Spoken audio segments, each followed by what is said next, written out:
If you have arrived here tonight, something within you is quietly asking to rest. Perhaps your thoughts have been circling the same worries again and again, refusing to slow down.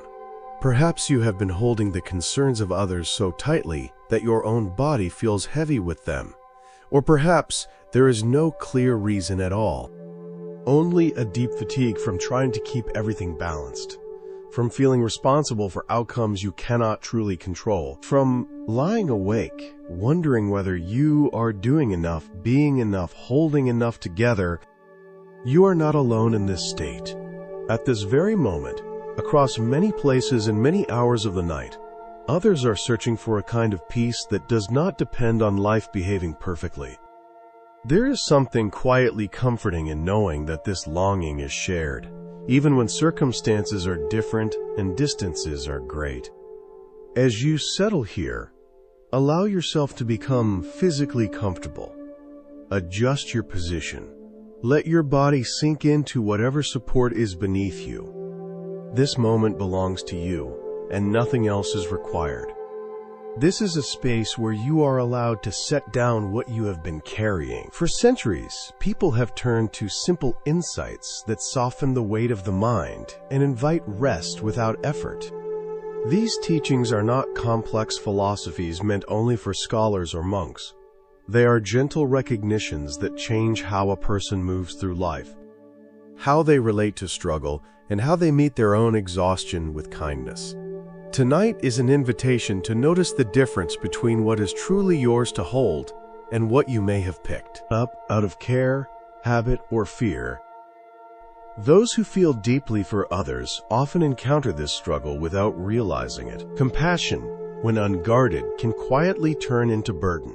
Someone shares their heartbreak, and long after the conversation ends, your chest feels tight with their sorrow.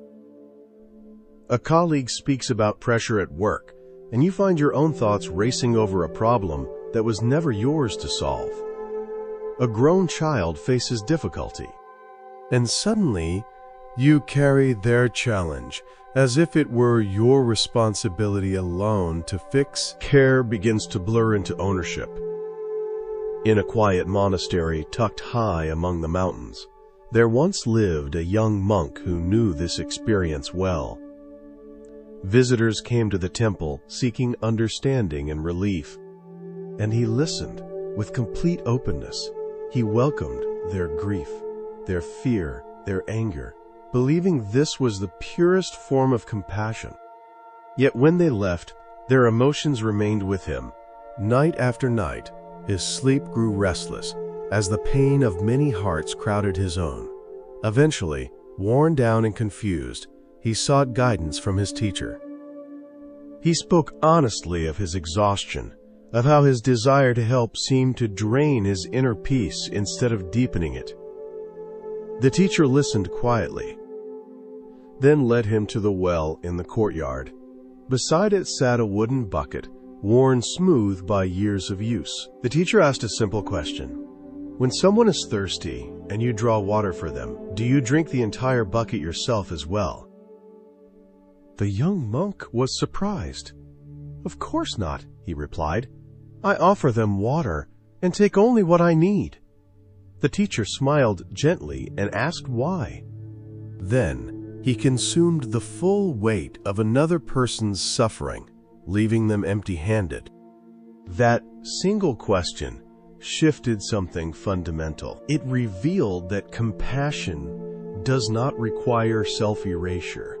You can care without consuming. You can listen without absorbing. Presence does not demand that you carry what was never yours. Just as the well does not empty itself by giving water, your heart does not diminish when it offers understanding without attachment. Love offered freely remains intact. This insight lies at the heart of Buddhist wisdom. True compassion does not harm the giver. As you reflect now, notice how your body responds when you think of someone else's problems. Tightness, heaviness, or shallow breathing can be signs that you have crossed from caring into carrying. Your body is perceptive. It signals when help has quietly turned into burden.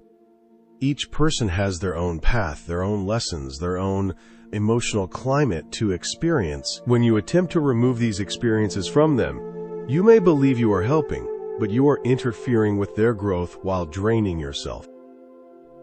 It is like trying to breathe for someone else. Empathy allows connection without confusion.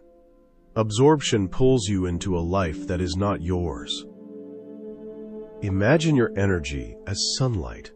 The sun shines on all things without discrimination.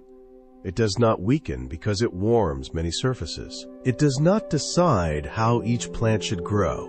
It simply offers light. You can learn to offer yourself in the same way, steady and warm, without becoming responsible for outcomes beyond your control.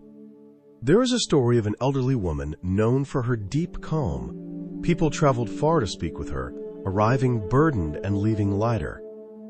Yet she never appeared depleted. After the most intense conversations, she returned to her garden with ease. When asked how she remained so peaceful, she pointed to a fountain fed by a natural spring. Water flowed constantly to birds and flowers. Yet the source remained full. It gave only what naturally arose. This is the essence of healthy compassion, giving from overflow, not from depletion. Suffering, as the Buddha taught, arises from attachment. This includes attachment to the emotions of others. When your peace depends on someone else feeling better, compassion quietly becomes control. You feel restless until they change, and neither of you is free. The shift often happens subtly. When listening turns into urgency, when presence turns into responsibility. One feels open and spacious, the other feels tight and anxious. Loving detachment may sound distant, but it is deeply kind. When you stop rescuing others from their feelings, you allow them to develop strength. When you stop absorbing pain, your clarity returns. Think of those who have supported you most.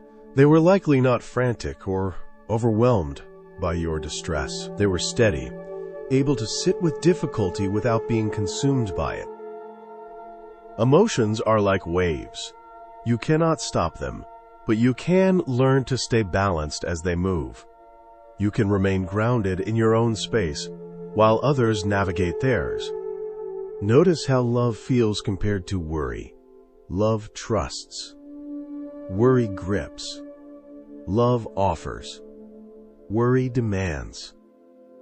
As you breathe, imagine gently returning any emotions you have been holding that do not belong to you. This is not rejection. It is respect. Care deeply without carrying heavily. Picture the space opening within you as these weights lift. Beneath them, a quiet peace has always been present. Waiting. You are not responsible for other people's happiness. You are not required to shield anyone from their feelings before you rest. What is yours is your presence, your kindness, your inner balance. As you release what was never yours, your breath deepens, your shoulders soften, and your nervous system remembers what calm feels like. This is the beginning of real healing.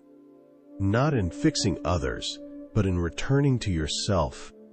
Yet, even when emotional burdens are released, the mind often clings to something else. Thoughts replay conversations, rehearse futures, and carry moments long after they have passed. There is an old Zen story about two monks traveling together who reached a river swollen with fast-moving water. On the bank stood a young woman in fine clothing, unable to cross without ruin. Without hesitation, one of the monks lifted the woman onto his back and carried her safely across the river. He set her down on the opposite shore, bowed politely, and continued walking. The other monk followed in silence, but his mind was anything but quiet. Hours passed. The sound of their footsteps echoed along the path. Yet the second monk's thoughts grew heavier with every step. Finally, unable to contain himself, he spoke. He reminded his companion of their vows, of the rules they had committed to follow, of how improper it was to touch a woman, let alone carry her so close. His words were sharp with judgment, thick with agitation. The first monk listened calmly, his pace unchanged, his breath steady. When the complaint finally exhausted itself, he turned and asked gently, "Brother, I put her down at the river. Why are you still carrying her?" This story has been told for generations because it reveals something painfully familiar. Long after an experience has ended, the mind continues to hold it. A conversation that is already over repeats itself in new forms. A mistake that cannot be changed is examined from every angle. A future that has not arrived is rehearsed again and again. The body moves on, but the mind refuses to set things down. These mental burdens are often heavier than emotional ones because they disguise themselves as responsibility. You may believe that replaying a moment will somehow protect you from pain or prepare you for what comes next. Yet what it truly does is keep your nervous system alert, your body tense, your rest fragmented. The river has been crossed, but you are still standing in the water.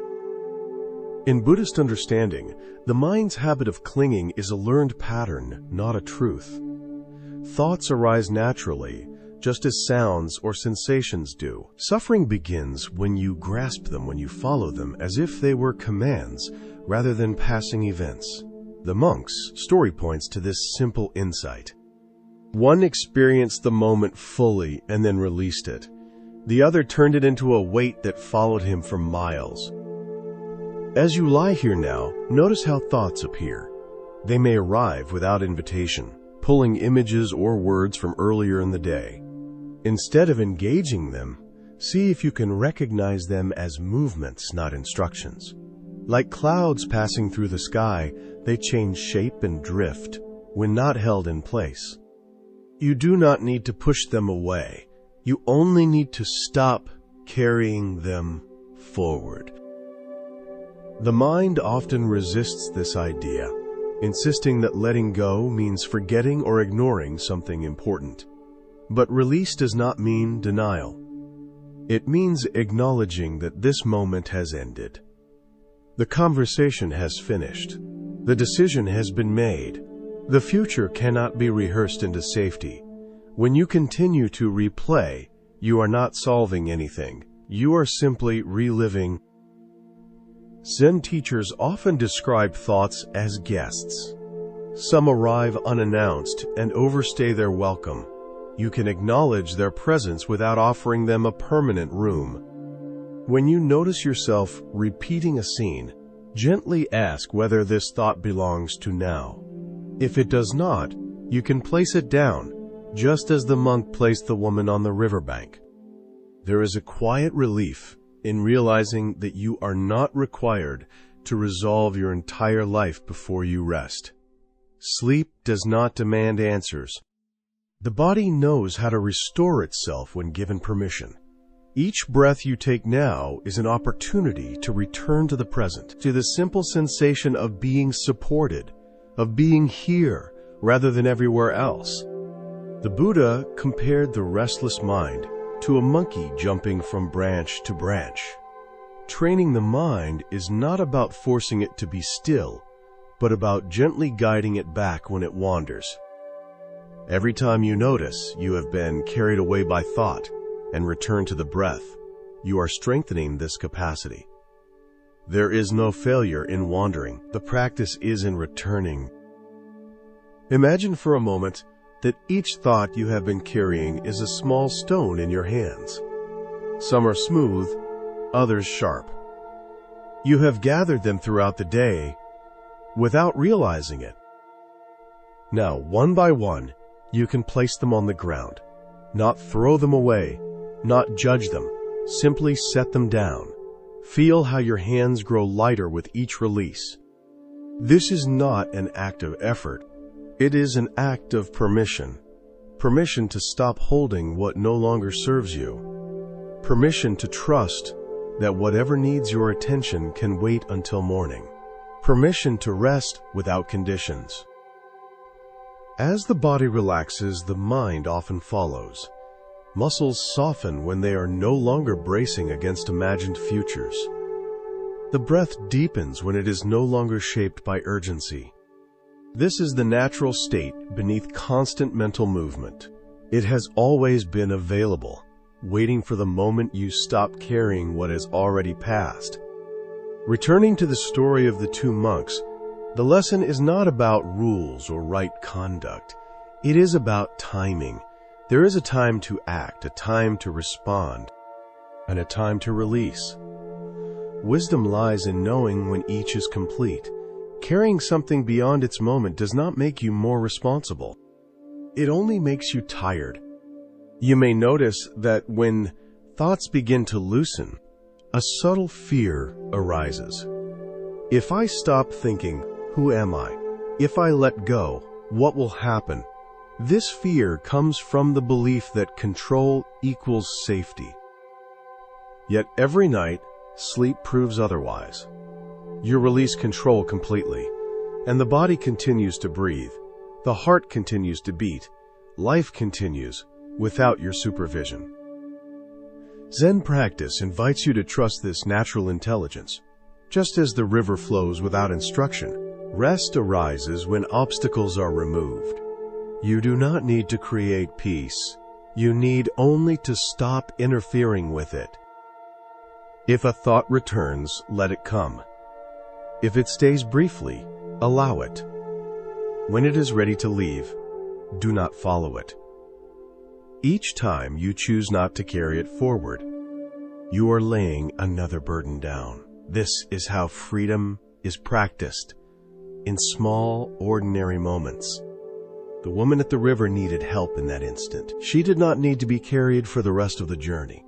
Your thoughts are the same. They may need acknowledgement, but they do not need to travel with you into the night. As your breathing steadies, feel the sense of having arrived. Not arrived at answers or solutions, but arrived here, in this body, in this moment. Nothing more is required. The path will still be there tomorrow. Tonight is for rest. And as the mind settles, another layer of quiet becomes available. Beneath emotions and beneath thoughts, there is a deeper stillness that does not depend on circumstances. It is not something you must achieve. It is what remains when you stop carrying what was never meant to be held for so long. Allow yourself to sink into that stillness now, trusting that you have done enough for today. As this stillness deepens, you may notice how unfamiliar it feels to not be doing anything with your mind. So much of life has trained you to stay alert, to anticipate, to prepare. Even rest can begin to feel like a task that must be done correctly. When this happens, gently remind yourself that rest is not an achievement. It is a return. The body remembers how to rest long before the mind understands why it should. In Zen teachings, there is an emphasis on direct experience rather than explanation. Peace is not something you figure out. It is something you notice when effort falls away. The moment you stop trying to improve yourself, fix yourself, or understand everything, something softens. This softening is not weakness. It is wisdom, recognizing that nothing is required right now.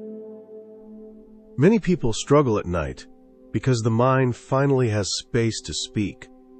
During the day, tasks and responsibilities keep it occupied. When the world grows quiet, unprocessed moments rise to the surface. The mind says, "Now listen to me. This is not a mistake. It is an invitation to relate differently to your inner world." Instead of pushing thoughts away or following them into long stories, you can meet them the way you would meet a passing sound. You hear it, you know it is there, you let it fade. A thought about tomorrow arises, you notice it. A memory from years ago appears, you notice that too. Awareness does not cling, it witnesses. There is a Zen image often used to describe this state. The mind is like a clear mirror. Whatever passes in front of it is reflected exactly as it is, without distortion or attachment. The mirror does not chase images. It does not try to hold on to pleasant ones or reject unpleasant ones. It simply reflects and remains unchanged. When you allow your awareness to become mirror-like, rest begins to deepen on its own. Thoughts lose their urgency. Emotions move without gripping. You are no longer inside them. You are the space in which they appear. This shift does not require concentration or effort. It happens naturally when you stop interfering. If you notice yourself trying to make this happen, smile gently at that impulse. Even the desire for peace can become another thing to carry. Let peace come to you instead. Let it arise the way sleep does, gradually, without command. Breath can be a quiet anchor here, not something to control, just something to notice. The body knows how to breathe without instruction. Each inhale arrives. Each exhale leaves. There is nothing you need to add, nothing you need to improve. The simplicity itself is calming. In Buddhist practice, this simplicity is considered profound. Complexity exhausts the mind. Simplicity allows it to rest. When you stop layering meaning, judgment, and expectation onto each experience, what remains is gentle and manageable. This moment is not asking you to solve your life. It is only asking you to be here. There is another story told among Zen practitioners about a student who asked his teacher how to attain enlightenment. The teacher replied, "When you are hungry, eat. When you are tired, sleep." The student was confused and said, "Everyone does that." The teacher smiled and said, "No. Most people are eating while thinking about something else and sleeping while worrying." Rest becomes deep when you are actually resting. Not rehearsing, not reviewing, not anticipating. Just resting. Even if thoughts pass through, you are no longer following them. You are allowing your body to do what it was designed to do. You may feel sensations shifting now. Warmth spreading. Limbs growing heavier. The boundary between body and surface softening. These are signs that effort is releasing. There is no need to analyze them. Simply let them be. Sometimes, as the mind quiets, emotions surface unexpectedly. Sadness without a clear story. Tenderness. A sense of longing. This, too, is natural. When the noise settles, what has been held underneath can finally breathe. You do not need to name or explain these feelings. Let them move through like weather passing across an open landscape. Zen teaches that nothing needs to be pushed out of awareness. Whatever appears can be allowed, as long as it is not carried forward. Feelings, like thoughts, complete themselves when not resisted. They rise, crest, and dissolve. The deeper rest becomes, the less personal everything feels. Thoughts are no longer my thoughts. Emotions are no longer my emotions. They are simply experiences moving through consciousness. This perspective is not cold or detached. It is freeing. It removes the burden of ownership from every inner movement. You may notice moments where there is very little happening at all. Gaps between thoughts. Quiet spaces where nothing needs attention. These spaces are not empty. They are full of ease. You do not need to hold on to them. In fact, trying to hold them will cause them to vanish. Simply let them come and go. The night is patient. There is no deadline for sleep.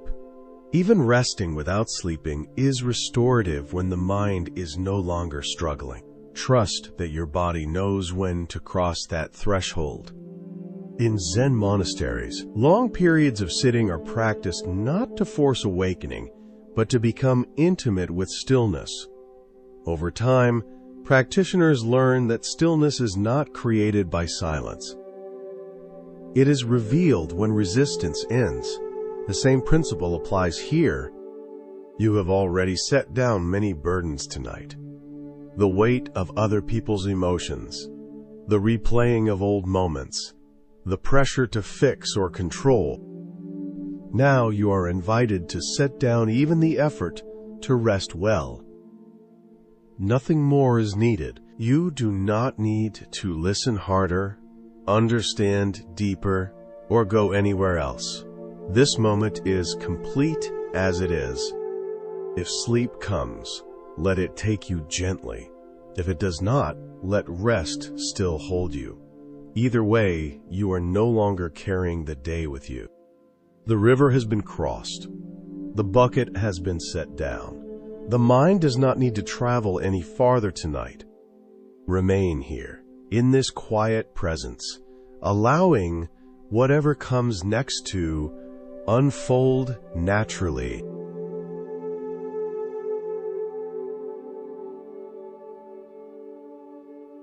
Without a second thought, the older monk lifted the woman onto his back and carried her steadily through the rushing water.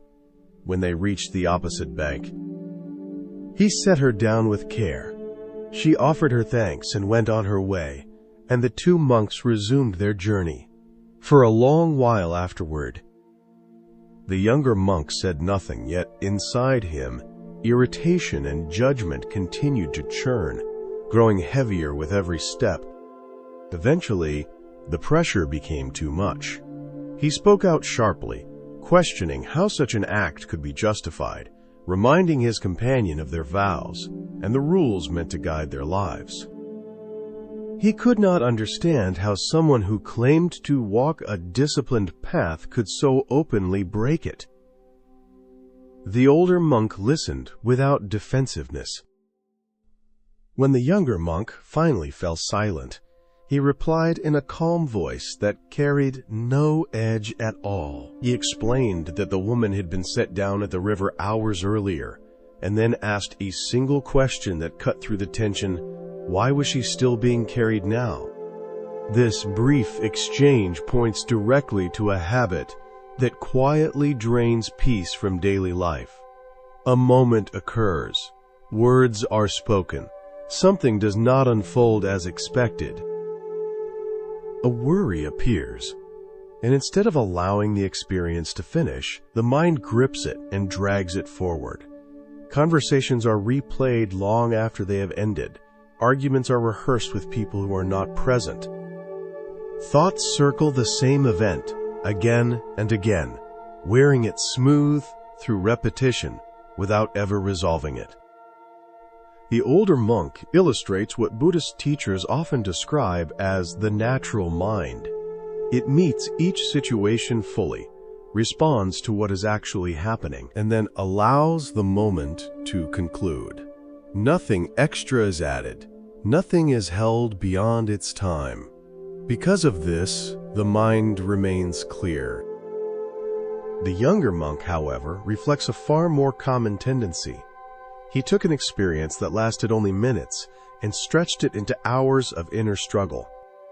The river crossing itself was over. What remained was his commentary, his judgments, his thoughts about what had already passed. This habit is known as mental carrying. It differs from emotional carrying, though the two often intertwine. Mental carrying happens when thoughts cling to experiences and refuse to release them. There is a clear difference between directly experiencing something and endlessly thinking about it. One occurs in the present and then moves on. The other lives entirely in the mind and can persist indefinitely. As you rest with these words, you may notice your own mind reaching back to something earlier in the day. Perhaps a conversation that left you unsettled. Perhaps a choice you keep revisiting. Perhaps an image or story that lodged itself in your awareness. Although the event itself is no longer happening, your body may still feel its weight, a subtle tightness, a background tension. This is the sensation of carrying something that has already ended. The Buddha taught that this form of mental burden is a primary source of suffering and that it is optional. You are not required to engage every thought that arises. You are not obligated to replay every interaction. You are not meant to carry each moment beyond its natural life. In the story, the river represents the present moment, where experiences naturally arise and dissolve. The younger monk's agitation shows what happens when that natural completion is resisted. Life flows continuously, just like the river. Experiences appear, crest, and fade. Yet the mind often tries to trap certain moments, replaying them or projecting them forward. None of this mental activity alters reality, but it does consume energy and attention. There is a deep difference between responding to life as it unfolds and reacting to thoughts about life. One is grounded in what is real, the other is entangled in memory and imagination. Many daily stresses arise not from events themselves, but from the mind's refusal to let those events finish. Worry often concerns things that have not happened. Anger frequently revisits moments long gone. Anxiety rehearses futures that may never come. When examined closely, much mental suffering occurs not during difficulty, but during the endless replay afterward. There is another story told of a monk whose habit of mental replay became so strong that even conversations he overheard would echo through his mind at night. He analyzed tones of voice, imagined misunderstandings, and rehearsed responses to moments already complete. When he brought this struggle to his teacher, he was led to the temple bell and asked to strike it. The clear sound rang out and slowly faded. Then the teacher asked him to make the sound continue without striking the bell again. The monk realized this was impossible. The sound had already ended. The teacher smiled and asked why he kept trying to extend conversations beyond their natural ending. Moments, like the sound of a bell, have a lifespan. When they are forced to continue through mental repetition, they turn into noise rather than clarity. Letting moments complete themselves allows the nervous system to settle, like muddy water becoming clear when left undisturbed. The first step in this practice is noticing when mental carrying begins. Gently scan your awareness. Is there something from earlier today that is still being held? Feel how carrying it affects your body. Then imagine setting it down, not out of indifference, but out of wisdom. Carrying it further does not help. It only exhausts. This is not about avoiding responsibility or dismissing real concerns. It is about recognizing the difference between focused, useful thinking and endless mental spinning. Productive thinking happens intentionally and then rests. Mental spinning runs constantly, repeating the same material without resolution. Impermanence is central to Buddhist understanding. Everything that arises will pass away, including thoughts. When attention stops feeding a mental pattern, it naturally dissolves. Like the bell's sound, it fades when not struck again. A teacher once explained this to a student who complained that her thoughts became louder during meditation. He compared it to boiling water. Stirring does not calm it, nor does covering it and pretending it is not boiling. To let it settle, the heat must be removed. Attention is the heat that keeps mental carrying alive. When attention is gently withdrawn, thoughts settle on their own. Awareness itself remains unchanged, like the sky while clouds pass through. Thoughts move, emotions shift, but the space in which they appear stays clear. Zen practice often speaks of becoming like a mountain, steady and unmoved as weather passes overhead. This stillness is not created. It emerges when unnecessary effort ends. You do not need to believe every thought that appears. Thoughts are events, not commands. Some deserve attention, many do not. Learning the difference frees enormous energy. As mental carrying lessens, time feels fuller. Presence deepens. Clarity arises not from thinking more, but from thinking with care. As this understanding settles, notice your breath slowing, your body softening. This is what happens when mental stones are set down. The practice is simple and ongoing. When you notice carrying, release. When replay begins, return. Gently, patiently. The river continues to flow. Moments continue to pass. You can move with this rhythm or struggle against it. Like the older monk, you can act when needed and rest when action is complete. Tonight, allow today to finish. Set down what belongs to tomorrow.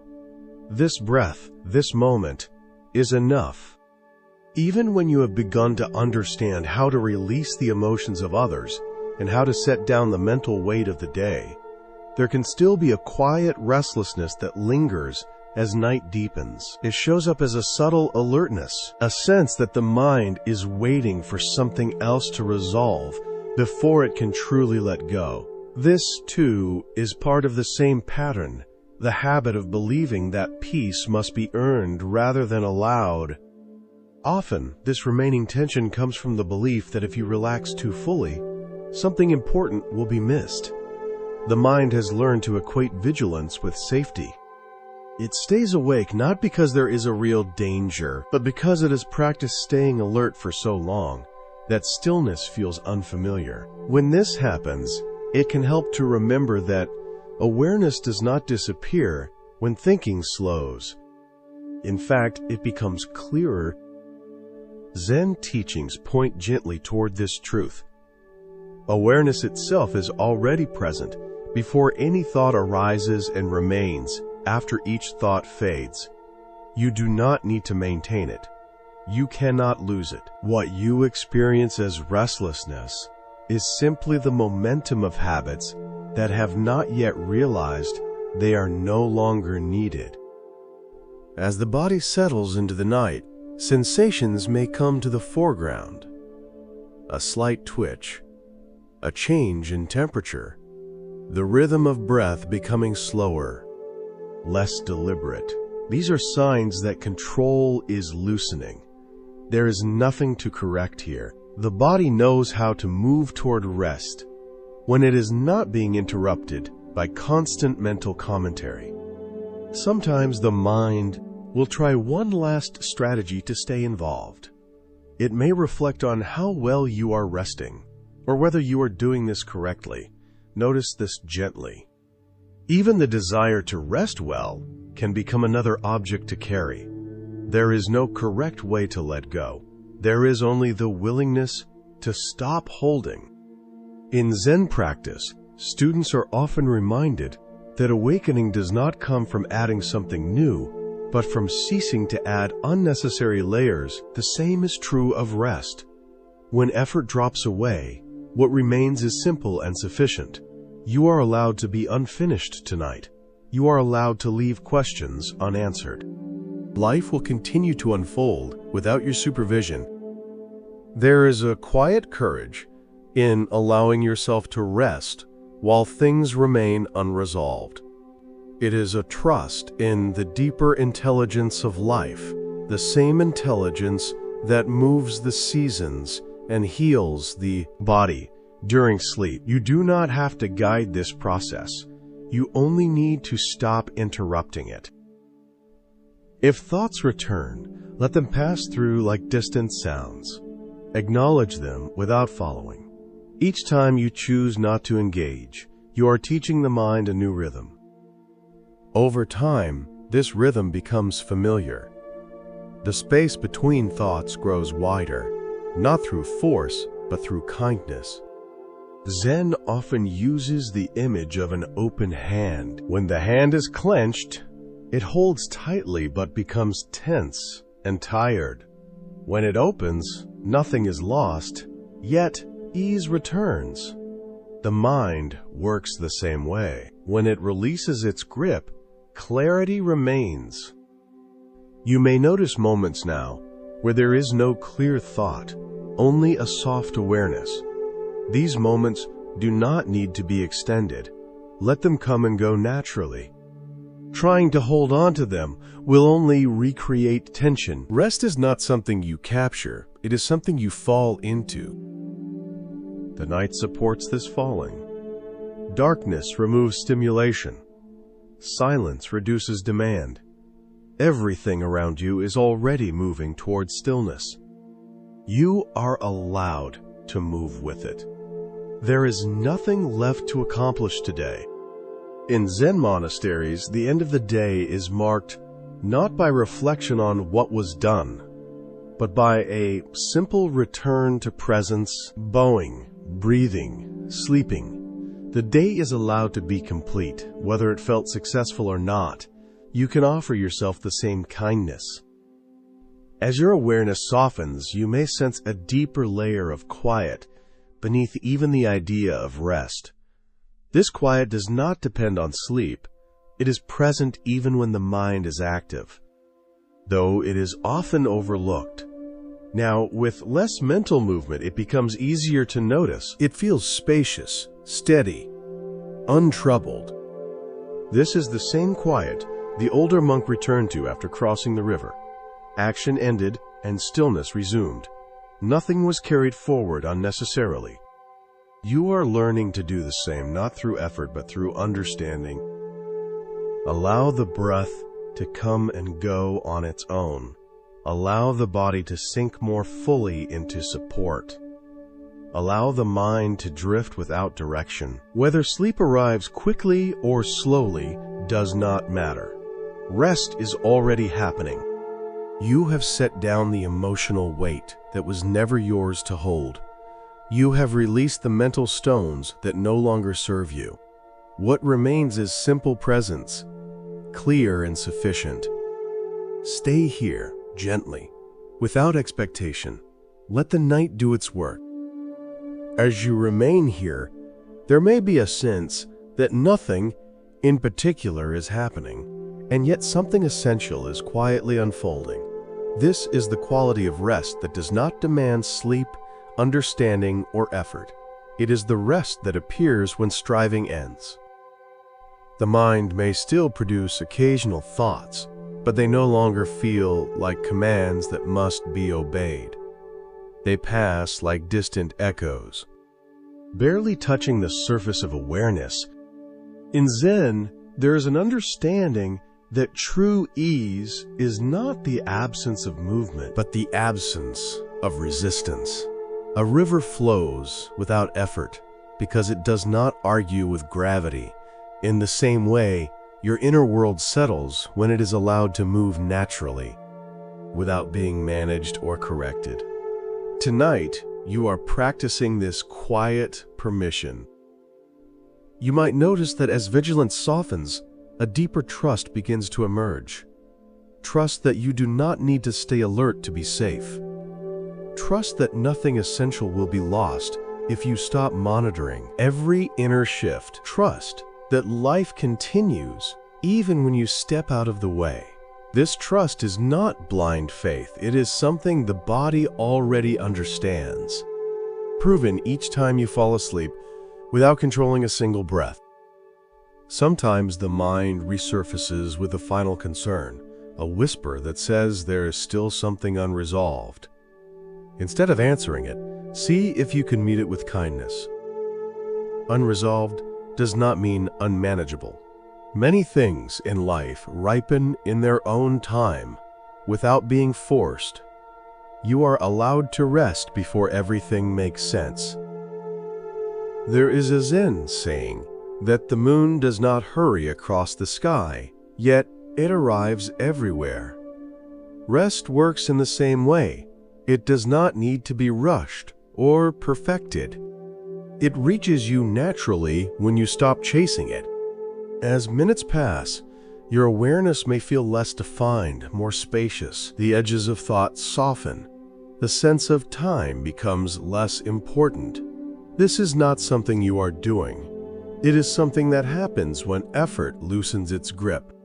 You do not need to hold onto this state. Holding would only recreate tension. Let it be as fluid as it wants to be. In traditional Zen practice, students are often reminded that the deepest understanding is ordinary. It does not feel dramatic or special. It feels simple, like finally putting something down that you did not realize you were carrying. This simplicity is what you are touching now. You may find that the body begins to drift towards sleep without any clear transition. Thoughts may become fragmented, images less connected. This is a natural crossing, like stepping from one shore to another without noticing the exact moment your feet left the ground. There is nothing you need to watch for. If sleep comes, let it take you. If it does not, let rest continue to hold you. Even wakeful rest has great value. When the mind is no longer rehearsing or resisting, the nervous system repairs itself. The body recovers. Clarity is restored quietly, without effort. This is why Zen places such importance on simply sitting, simply being, without seeking a particular outcome. If you awaken later in the night, you can return to this same understanding. There is nothing wrong, nothing to fix. Simply notice what is present and allow it to pass. Each return is a continuation, not a setback. The older monk did not congratulate himself for letting go. He simply walked on. Letting go is not an event. It is a way of moving through experience. Each time you release what has already ended, you are practicing this way. As the night deepens, allow yourself to be carried by it. Darkness is not something to resist. It is a natural companion to rest. Within it, the world grows quieter, and the mind follows. There is a gentle dignity in allowing yourself to stop for the day, to acknowledge that you have done what you could, and that the rest belongs to tomorrow. This dignity does not depend on accomplishment. It arises from respecting your own limits.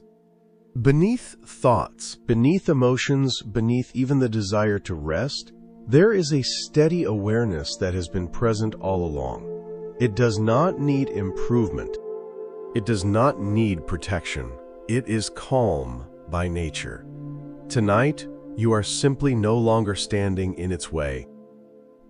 Let the breath continue on its own. Let the body settle where it is. Let the mind wander if it must, knowing you do not need to follow. Everything essential is already here.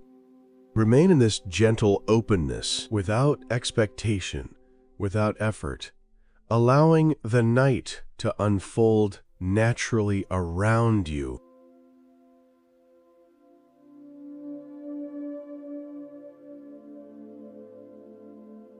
Something in this experience keeps the mind spinning, pulling it into cycles of worry and endless planning. It is the quiet but persistent need to know how everything will turn out. The belief that life must follow a predictable line in order for you to feel safe. Beneath that is the attachment to having events unfold according to your design. And the fear that if you loosen your grip even slightly, everything might collapse. This struggle is deeply human. To live in uncertainty while longing for certainty is one of the central tensions of being alive. You make plans, define goals, invest time and energy, and imagine specific outcomes. Then, reality moves in a direction you did not anticipate. Expectations form about how people should respond, how situations should resolve, how effort should be rewarded. When life ignores those expectations, disappointment appears almost automatically. The suffering does not come only from what happens, but from the gap between what you hoped for and what actually arrives. There is an old story, passed down for generations, about a farmer living in a quiet village near the mountains. One day, his only horse broke through a fence and disappeared into the hills. The neighbors gathered, shaking their heads, calling it terrible luck. The farmer listened, then calmly replied that perhaps it was not. Time would tell. The next morning the horse returned, followed by several wild horses that had come back with it. The neighbors rushed over again, celebrating this sudden turn of fortune. "How lucky you are," they said. Once more the farmer answered with the same steady response. "Maybe so, maybe not. We will see." Not long after, while trying to train one of the wild horses, the farmer's son was thrown and broke his leg.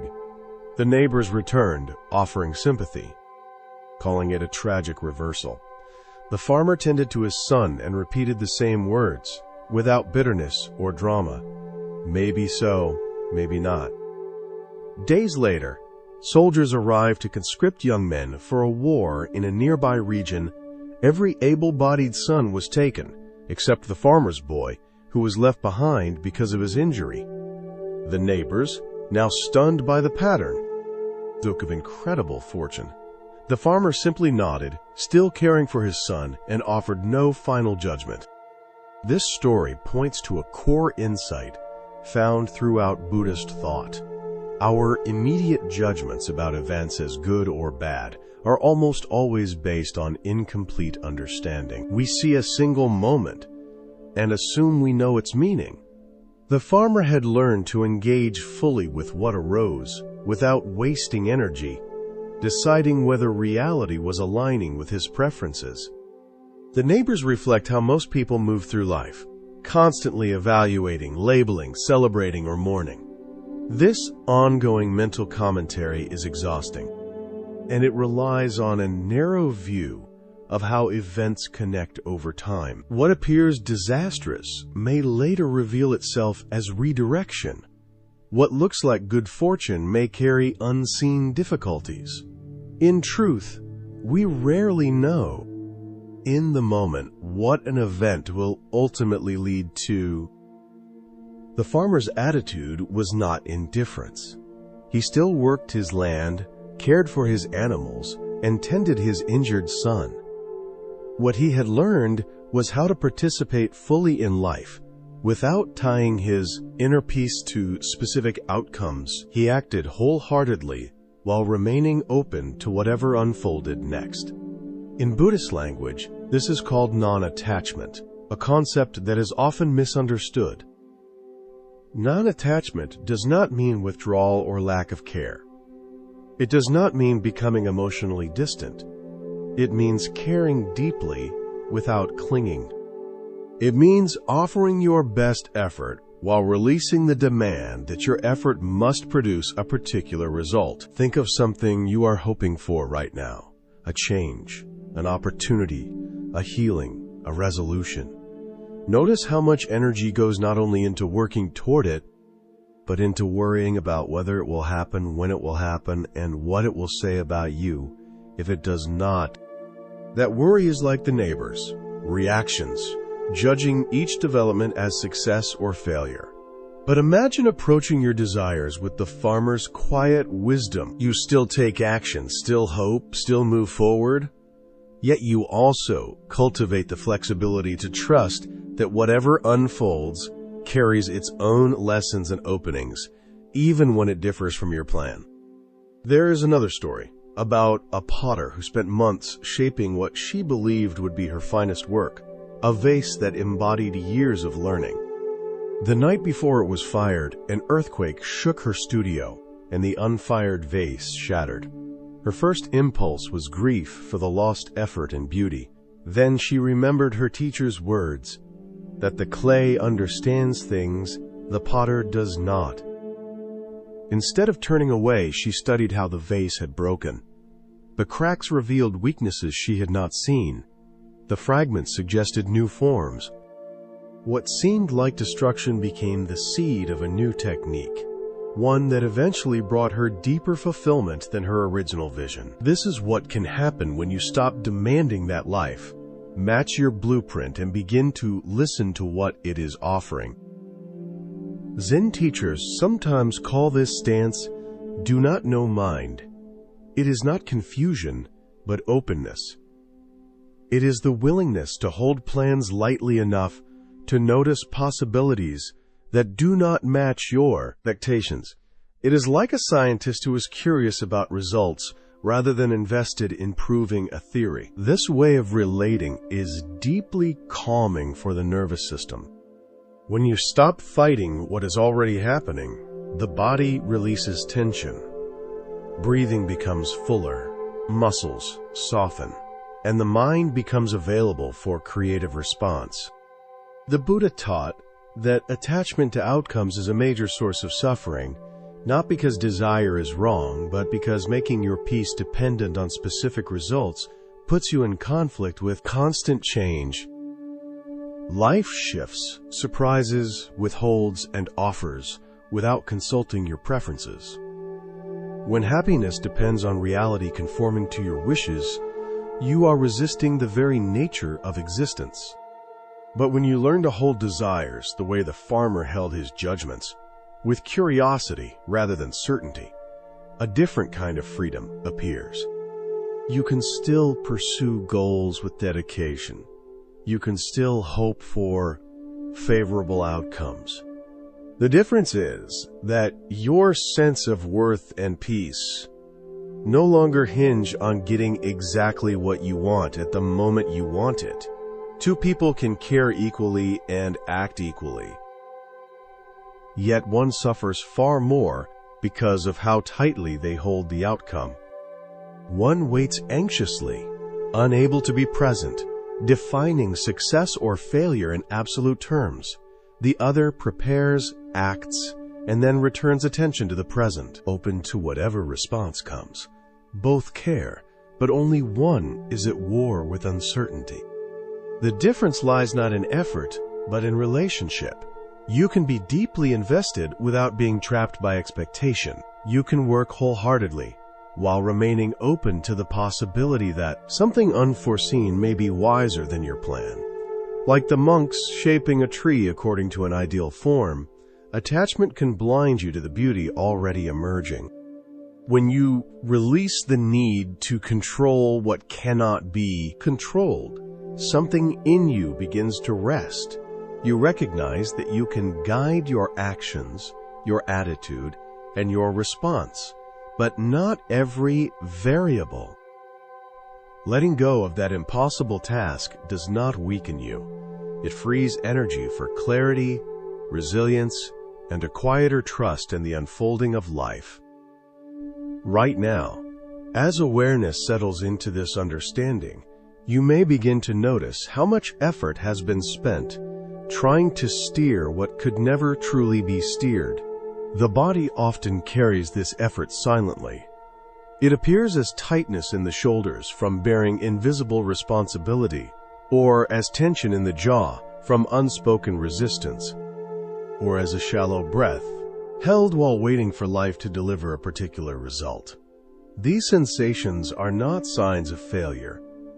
They are simply evidence of how deeply the habit of control has been practiced. When you attempt to manage outcomes that are beyond your reach, the nervous system remains on constant alert.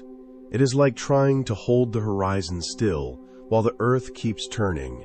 No matter how strong your grip, the movement continues, and the strain only exhausts you. Learning to release this grip is not an act of giving up. It is an act of intelligence. Take a moment to imagine loosening your hold on expectations, not by pushing them away, but by opening your hands. Dreams and goals can remain present without being clenched. They can be held gently, like something alive, allowed to respond to conditions rather than forced into shape. This gentle holding changes the entire inner climate. The farmer never stopped planting crops because he could not command the weather. The potter did not abandon her craft because one piece shattered. They continued to act, to care, to engage, while releasing the demand that their efforts produce only one acceptable outcome. This balance between commitment and openness is subtle, and it takes practice, but it brings a surprising strength. There is a quiet paradox here. When attachment to outcomes softens, effectiveness often increases. Energy, once consumed by worry, resistance, and mental rehearsal becomes available for perception and response. Creativity emerges not from tension, but from space. Intuition becomes clearer when it is not drowned out by fear of failure. Non-attachment also transforms how setbacks are experienced. When things do not go as planned, the mind no longer collapses into self-judgment or despair. A missed opportunity becomes information. An unexpected ending becomes a signal to adjust direction. What once felt personal begins to feel instructive. Curiosity replaces defeat. The farmer's simple phrase, repeated again and again, expresses a profound trust in the unfolding of events. It is not resignation. It is not passivity. It is an active confidence that reality may hold more wisdom than any single perspective. It acknowledges that understanding unfolds over time, and that immediate conclusions are often premature. As this way of seeing deepens, your relationship with time itself begins to change. When you stop trying to force outcomes on a rigid schedule, urgency softens. You become less driven by imagined deadlines and more attuned to natural rhythms. Waiting no longer feels like wasted time. It becomes part of the process rather than an obstacle to it. This shift also reshapes how you relate to others. When your peace no longer depends on people behaving in specific ways, relationships feel lighter. Love becomes less conditional. Generosity flows more easily when it is not tied to expectation. Releasing the urge to control others allows genuine connection to emerge, free from subtle tension. As night approaches, this understanding can be practiced in the most intimate way. Instead of replaying the day or rehearsing tomorrow, you can allow unfinished questions to rest. Tomorrow will arrive, whether or not you solve it tonight. Your task is not to control the future, but to meet it as fully as you can when it comes. Resting in this trust feels different from collapsing into distraction. It has a quiet clarity. Dreams and ambitions remain alive, but they no longer dominate the mind. Hopes can exist without pulling you forward. Effort can exist without pressure. This is the freedom that arises when you work with life rather than against it. There is a story of monks who carefully tended a tree in their garden, envisioning it growing straight and symmetrical. The tree, however, grew twisted and uneven. The monks tried repeatedly to correct it, frustrated by its refusal to conform. When a teacher visited and observed their struggle, he asked why they were fighting what was already alive. The teacher pointed out the strength in the twisted trunk, the beauty created by asymmetrical branches, the way light moved through it in unexpected patterns. The monks had been so attached to their idea of how the tree should look that they had missed what it already was. Their care was genuine, but their attachment limited their vision. This happens quietly in many lives. The image of how things should unfold becomes so dominant that the gifts of what is unfolding go unnoticed. Opportunities arrive in unfamiliar forms and are dismissed. Beauty appears outside expectations and is overlooked. Letting go of rigid outcomes is not about lowering standards. It is about widening perception. The practice begins with noticing where energy is being spent trying to control what cannot be controlled. You can influence effort, intention, and response. You cannot command timing, other people's choices, or the countless conditions that shape results. Recognizing this boundary is not defeat. It is realism. As you release the need to grip these uncontrollable elements, the body responds. The breath deepens without instruction. Muscles soften without effort. There is a sense of being supported by something larger than personal will. This is not mystical. It is physiological. When the fight ends, the system remembers how to rest. Holding goals lightly does not weaken commitment. It refines it.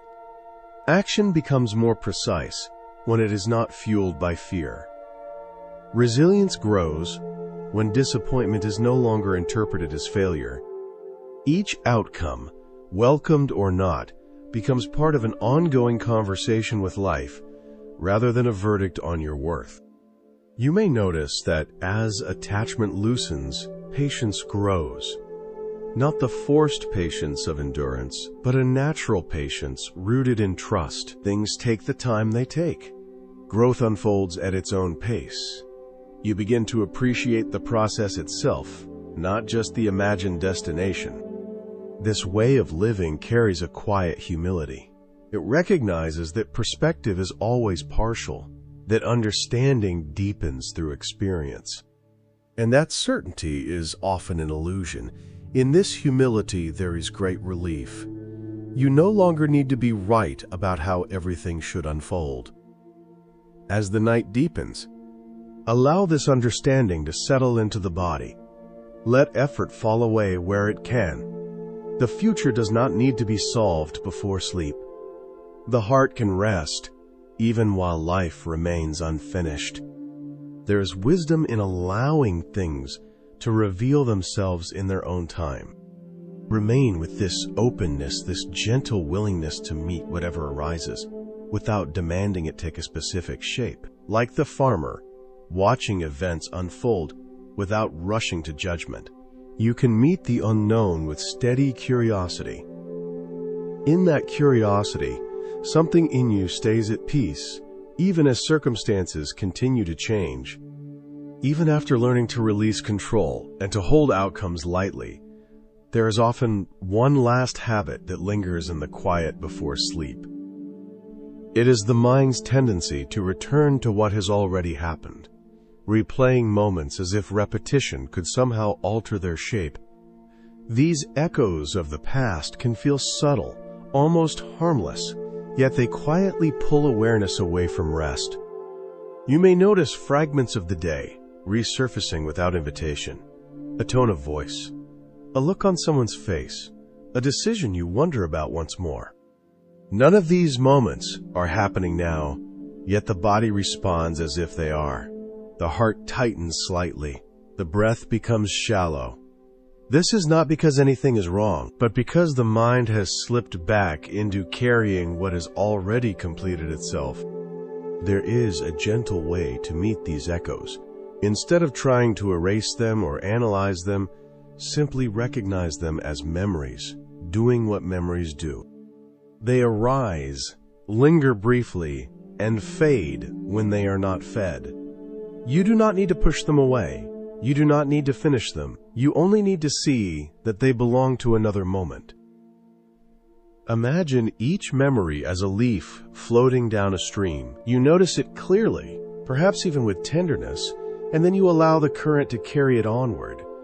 The stream does not argue with the leaf. It does not cling to it. It simply flows. This flowing is your natural state. When awareness rests in the present, the mind does not need to work so hard. There is nothing to fix, nothing to solve, nothing to anticipate. The body understands this immediately. Muscles soften. The rhythm of breathing evens out. The nervous system recognizes that it is safe to let go. Sometimes the mind resists this simplicity. It insists that revisiting the past is necessary, that vigilance is required, that rest can wait. When this happens, you can gently remind yourself that nothing essential is lost by resting. Tomorrow will still arrive. Insight will still be possible. In fact, clarity often comes more easily after the mind has been allowed to settle. There is a quiet dignity in letting the day end. Just as the sun does not hesitate to set, you do not need to keep holding the light of the day in your hands. It has already done its work. What needed to be seen has been seen. What needed to be done has been done, at least for now.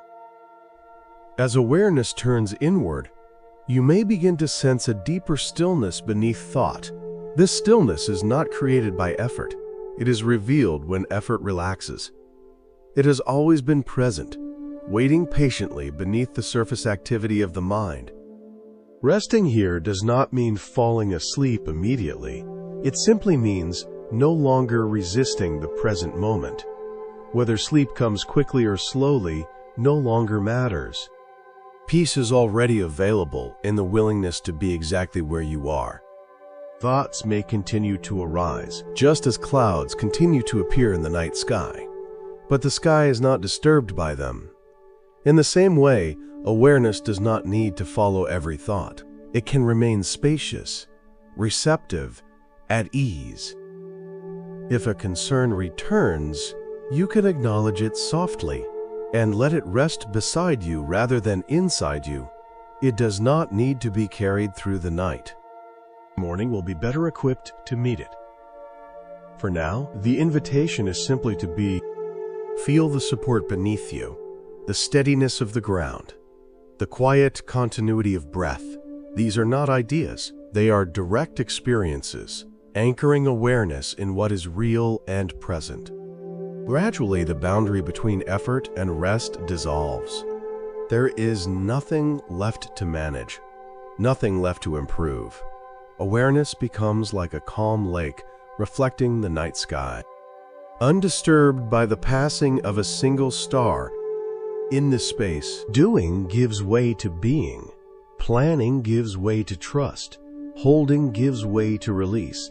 The mind does not need to understand everything to rest. It only needs permission to stop trying. Allow that permission now. Let the day be complete. Let the future remain unwritten. Let the present hold you without demand. This quiet openness is not an escape from life. It is a return to its most intimate truth. Here, nothing is missing. Nothing is rushed. Nothing needs to be proven. Remain here as long as you like, or drift naturally into sleep. Either way, you are already resting in the same stillness that has always been beneath your thoughts. Steady and unchanged, waiting only to be noticed.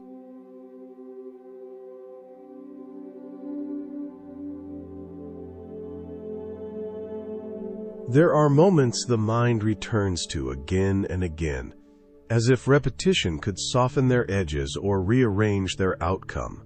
Words spoken too quickly, silences held too long, paths not taken when courage hesitated. These memories circle with a quiet insistence, carrying the hope that reflection might somehow undo what has already unfolded. Yet there is an old Zen story that points to a different understanding. One autumn morning, a monk was sweeping fallen leaves from the temple courtyard. His movements were unremarkable, steady and attentive, until the broom struck a small stone hidden among the dust.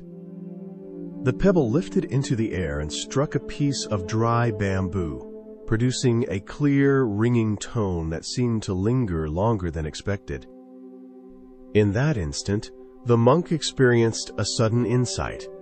Later, when others asked what he had realized, he said the sound revealed that the past cannot be altered, but its echo can either disturb the heart or awaken clarity.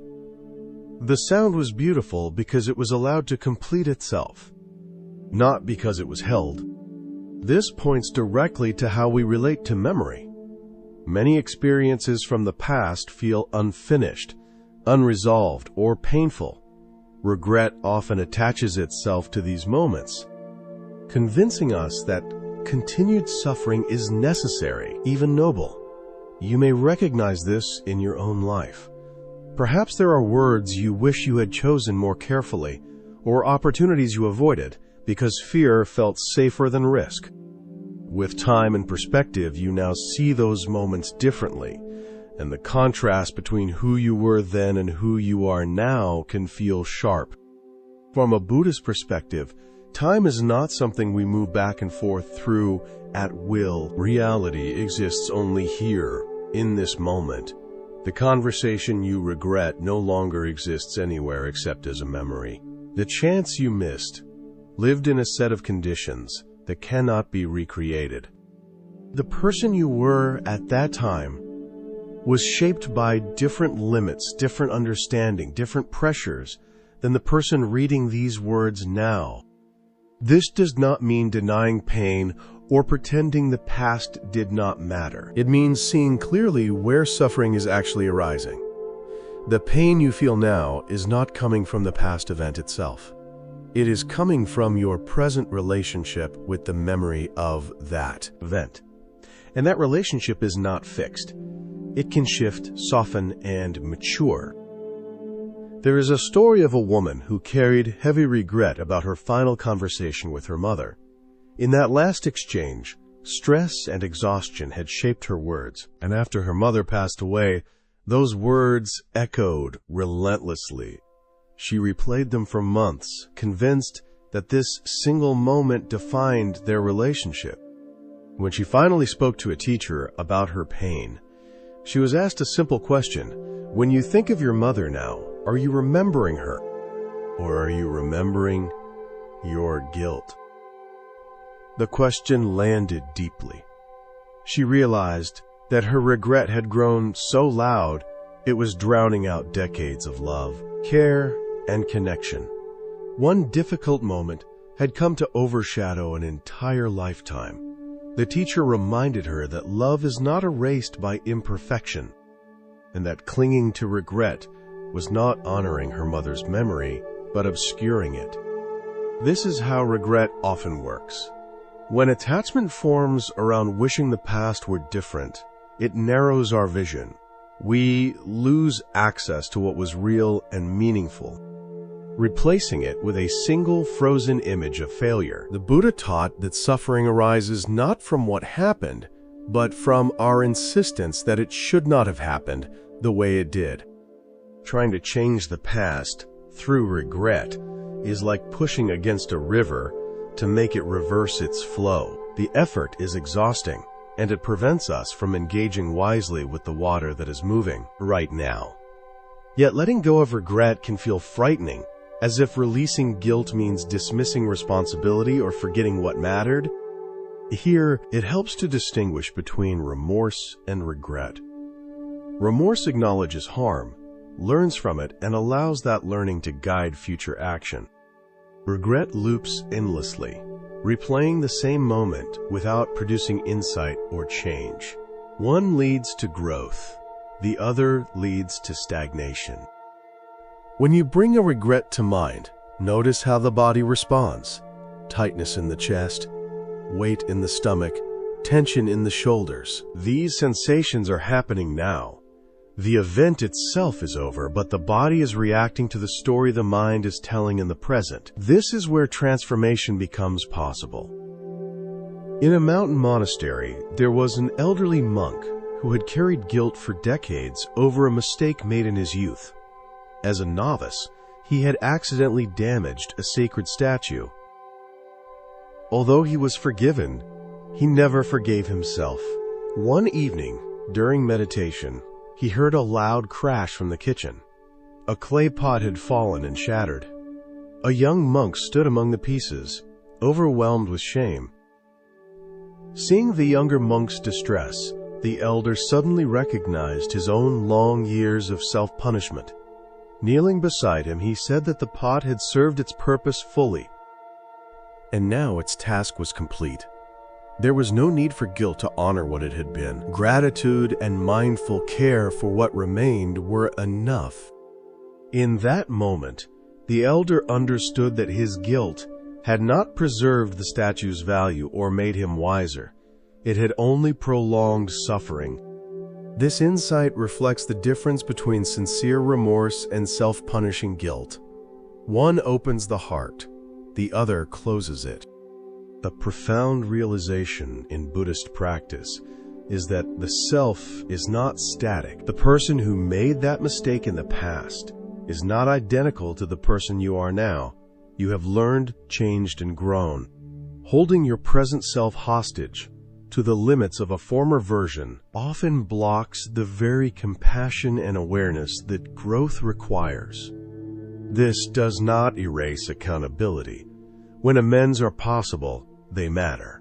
But when the past cannot be repaired directly, wisdom asks for a different response. Instead of punishment, there is learning. Instead of fixation, there is dedication of insight toward more conscious living. There is a story of a master calligrapher who made a serious error while creating an important work. Rather than discarding it, he transformed the mistake into the most striking element of the piece. He said he stopped fighting what was already on the page and began working with it. Life is written the same way. You cannot erase what has already happened, but you can decide how it shapes what comes next. Regret, when allowed to soften, can become humility. Pain can deepen compassion. Mistakes can become teachers rather than judges. For those regrets tied to people who are gone, relationships that ended, or chances that will not return, the practice becomes one of letting the lesson live on. Patience learned from loss can be offered to others. Awareness born from failure can guide future choices. In this way, nothing is wasted. As you sit with these reflections, you may notice the body easing. This happens when the nervous system is no longer struggling to undo the past. There is a Zen practice of simply sitting with what is. When regret arises, it is met without argument or self-attack. Sadness is allowed. Learning is welcomed. Identity is not reduced to a single moment. Regret does not disappear instantly, but when it is held gently, it changes. Guilt loosens into sorrow. Sorrow opens into acceptance. Acceptance ripens into compassion, both for yourself and for others, walking similar paths. Tonight, you can let the echoes of the past be like that sound of stone striking bamboo, clear, complete, naturally fading. The lesson remains, but the noise dissolves. In that quiet, there is room for rest, for presence, for the next line of your life to be written with greater care and kindness. As the echo fades, there is often a quiet pause where nothing rushes in to replace it. This pause can feel unfamiliar, even slightly uncomfortable, because the mind is so used to filling space with commentary. Yet this space is not empty. It is receptive. It is where understanding settles without effort. Many people believe that if they stop revisiting their regrets, they are somehow betraying their own values. They fear that letting go means forgetting, or worse, becoming careless. But letting go, in this sense, is not forgetting. It is remembering in a different way. It is allowing memory to inform wisdom rather than dominate attention. When regret softens, something unexpected often appears: gratitude. Gratitude not for the mistake itself, but for what it revealed, for the vulnerability it exposed, for the compassion it awakened, for the humility it planted. These qualities rarely arise from ease alone. They are shaped through friction, through seeing our limits clearly. In Buddhist teaching, there is an understanding that pain is inevitable, but prolonged suffering is optional. Pain arises from loss, error, and imperfection. Suffering arises when the mind insists that these experiences should not have occurred and keeps returning to that insistence again and again. When the insistence relaxes, pain is still acknowledged, but it is no longer compounded. You may notice that When regret is no longer rehearsed, the body begins to respond differently. The breath deepens without instruction. The jaw loosens. The shoulders settle. This is not because a problem has been solved, but because the system recognizes that it is no longer under threat from an imagined past. There is a quiet intelligence in the body that understands time more honestly than the mind. The body knows that what is happening now is what needs attention. When the mind keeps pulling awareness backward, the body carries the cost. When awareness returns to the present, the body responds with relief. Some regrets return because they are asking for something specific, not punishment but integration. They want to be understood fully and then allowed to rest. Often this means acknowledging the conditions that shaped the past choice: fatigue, fear, unmet needs, limited awareness. Seeing these conditions does not excuse harm, but it restores context, and context brings compassion. Compassion does not mean approving of everything you have done.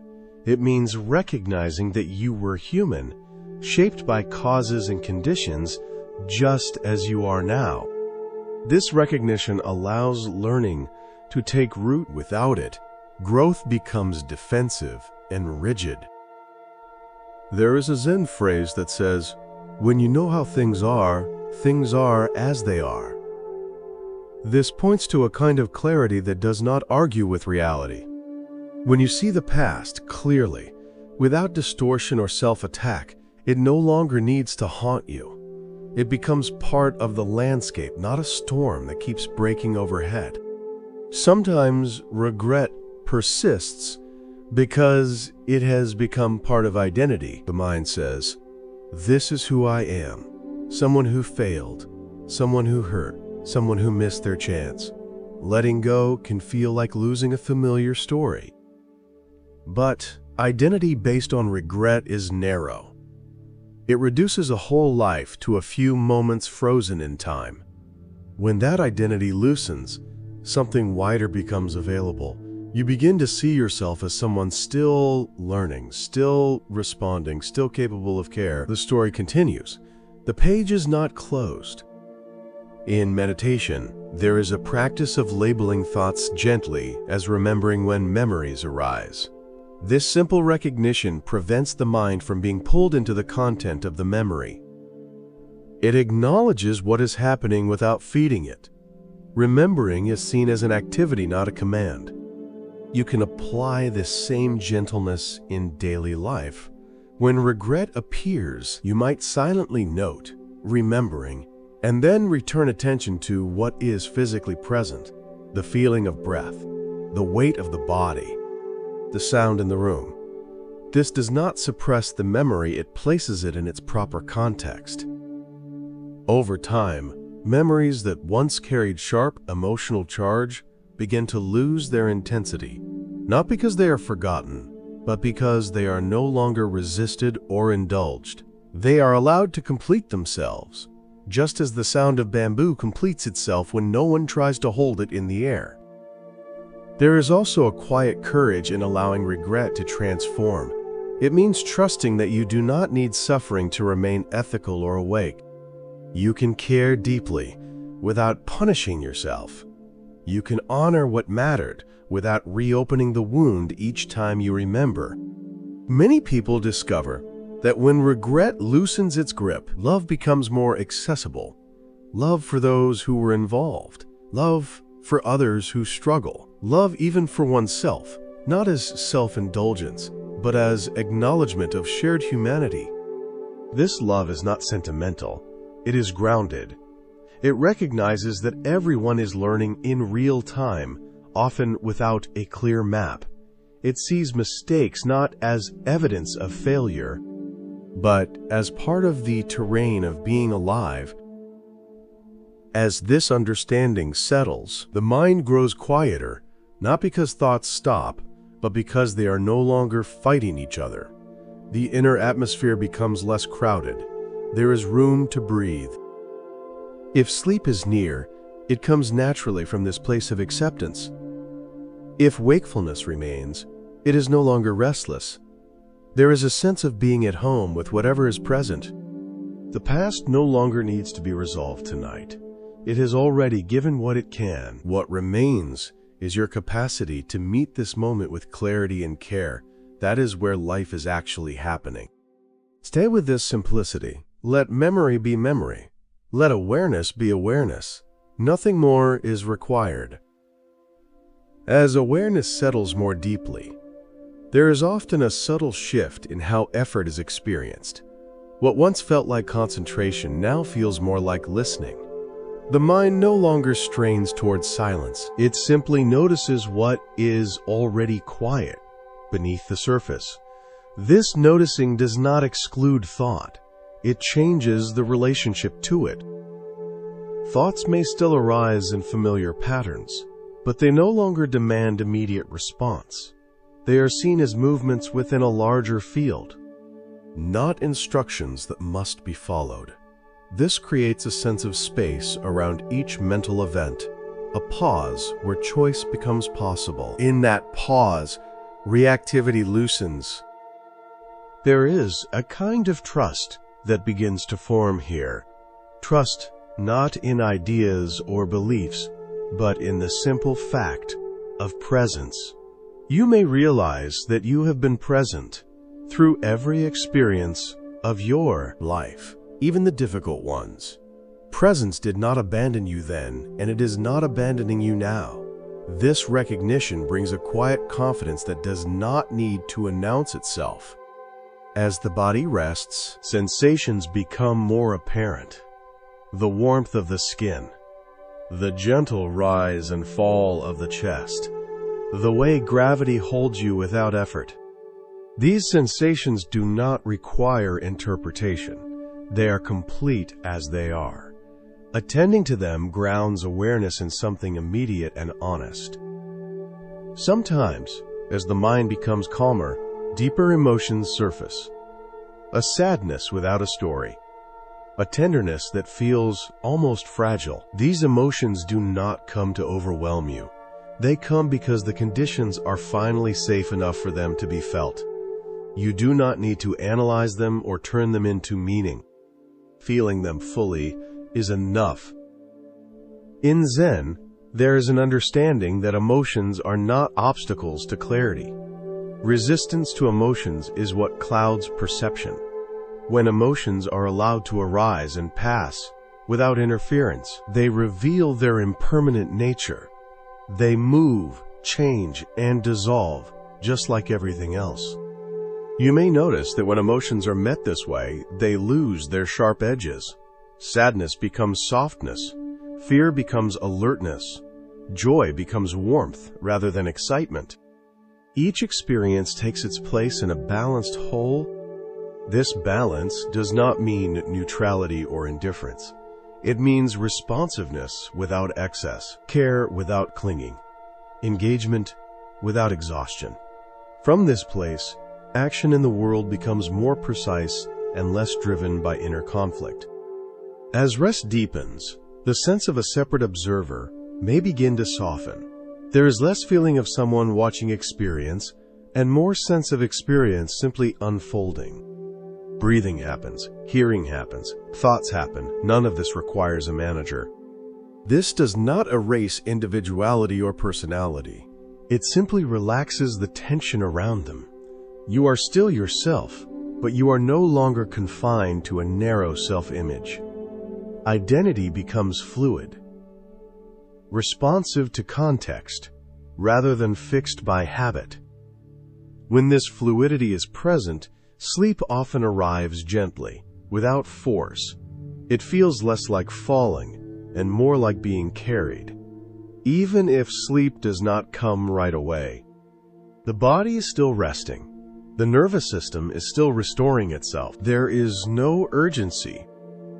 If wakefulness continues, it may feel spacious rather than restless. Time loses its sharpness. Minutes are no longer counted. There is only this ongoing moment, unfolding at its own pace.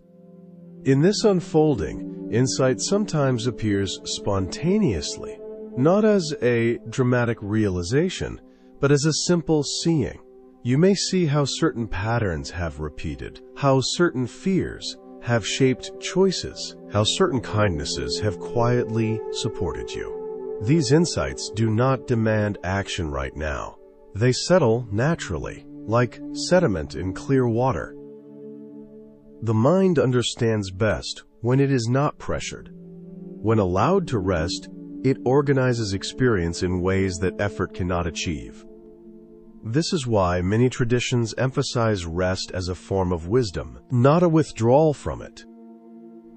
As the night continues, there may be moments where awareness fades and returns, small drifts into sleep, brief awakenings, gentle transitions.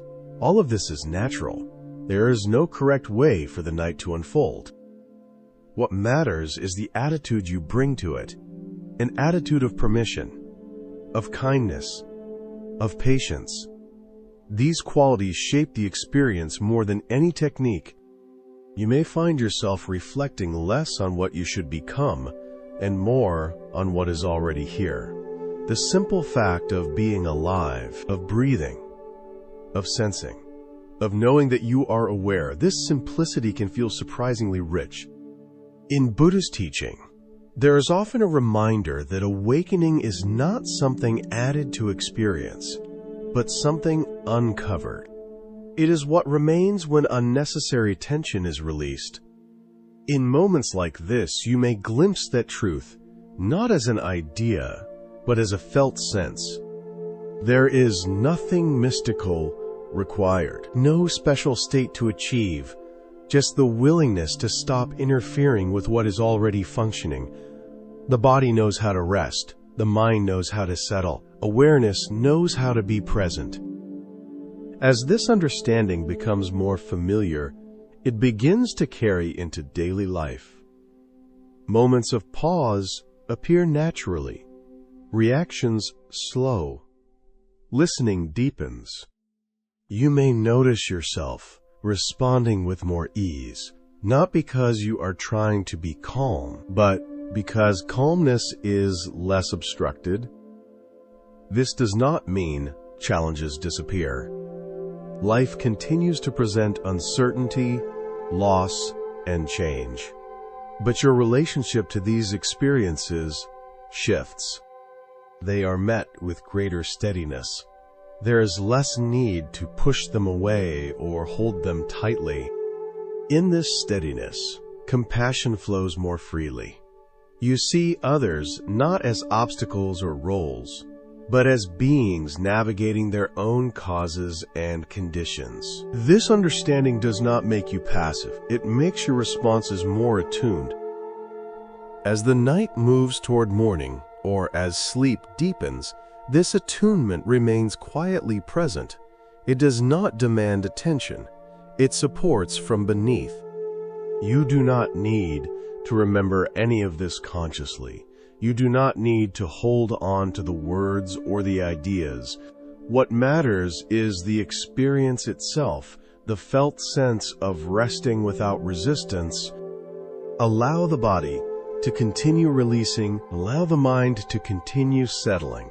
Allow awareness to remain open and unforced.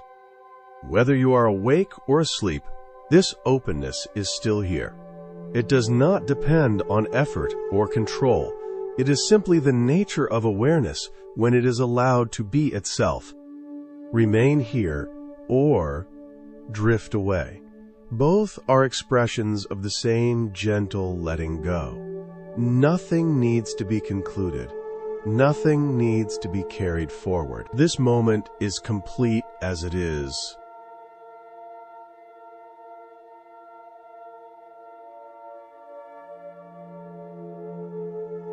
After the long work of letting go, after learning not to carry what was never yours, not to replay the day or wrestle with outcomes, something very quiet begins to reveal itself. It does not arrive with effort. It does not announce itself.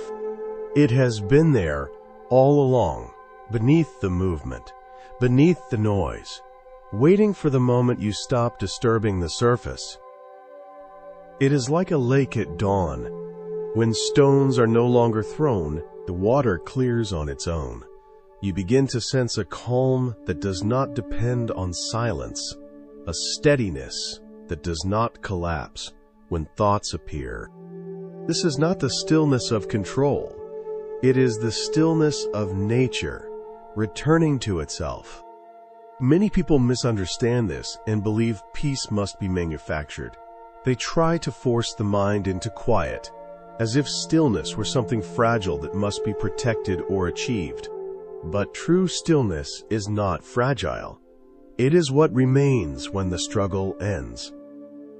There is an old teaching from the high mountains, where a student once complained that her mind would not obey her, no matter how hard she tried to make it quiet. It grew louder, more restless, more defiant. Her teacher did not offer a technique. Instead, she pointed to the mountains outside the window and asked a simple question.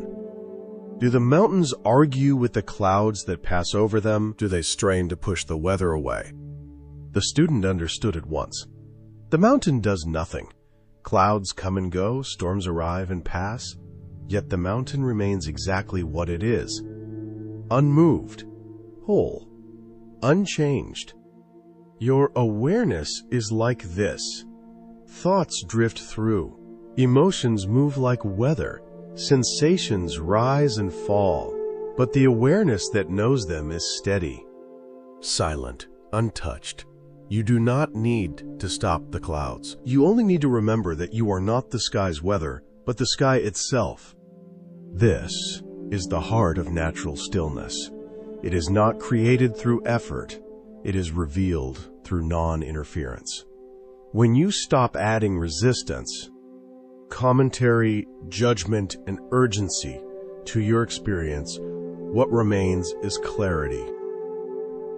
Thoughts do not disappear, but they lose authority. Emotions do not vanish, but they no longer define you. Sensations continue, but they are held in a wider space.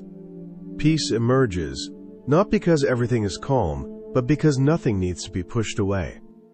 There is a story of a monk who spent years staring into a muddy pond, willing it to become clear through sheer concentration. The harder he tried, the murkier it seemed. Only when he finally stopped stirring the water did the sediments settle. The clarity he wanted was never missing. It was simply obscured by effort. The mind works the same way. When you stop fighting it, it begins to rest. Not immediately, not dramatically, but naturally. This resting is gradual, like evening light fading without announcement. Some days, the mind will feel busy. Other days, heavy. This is not failure.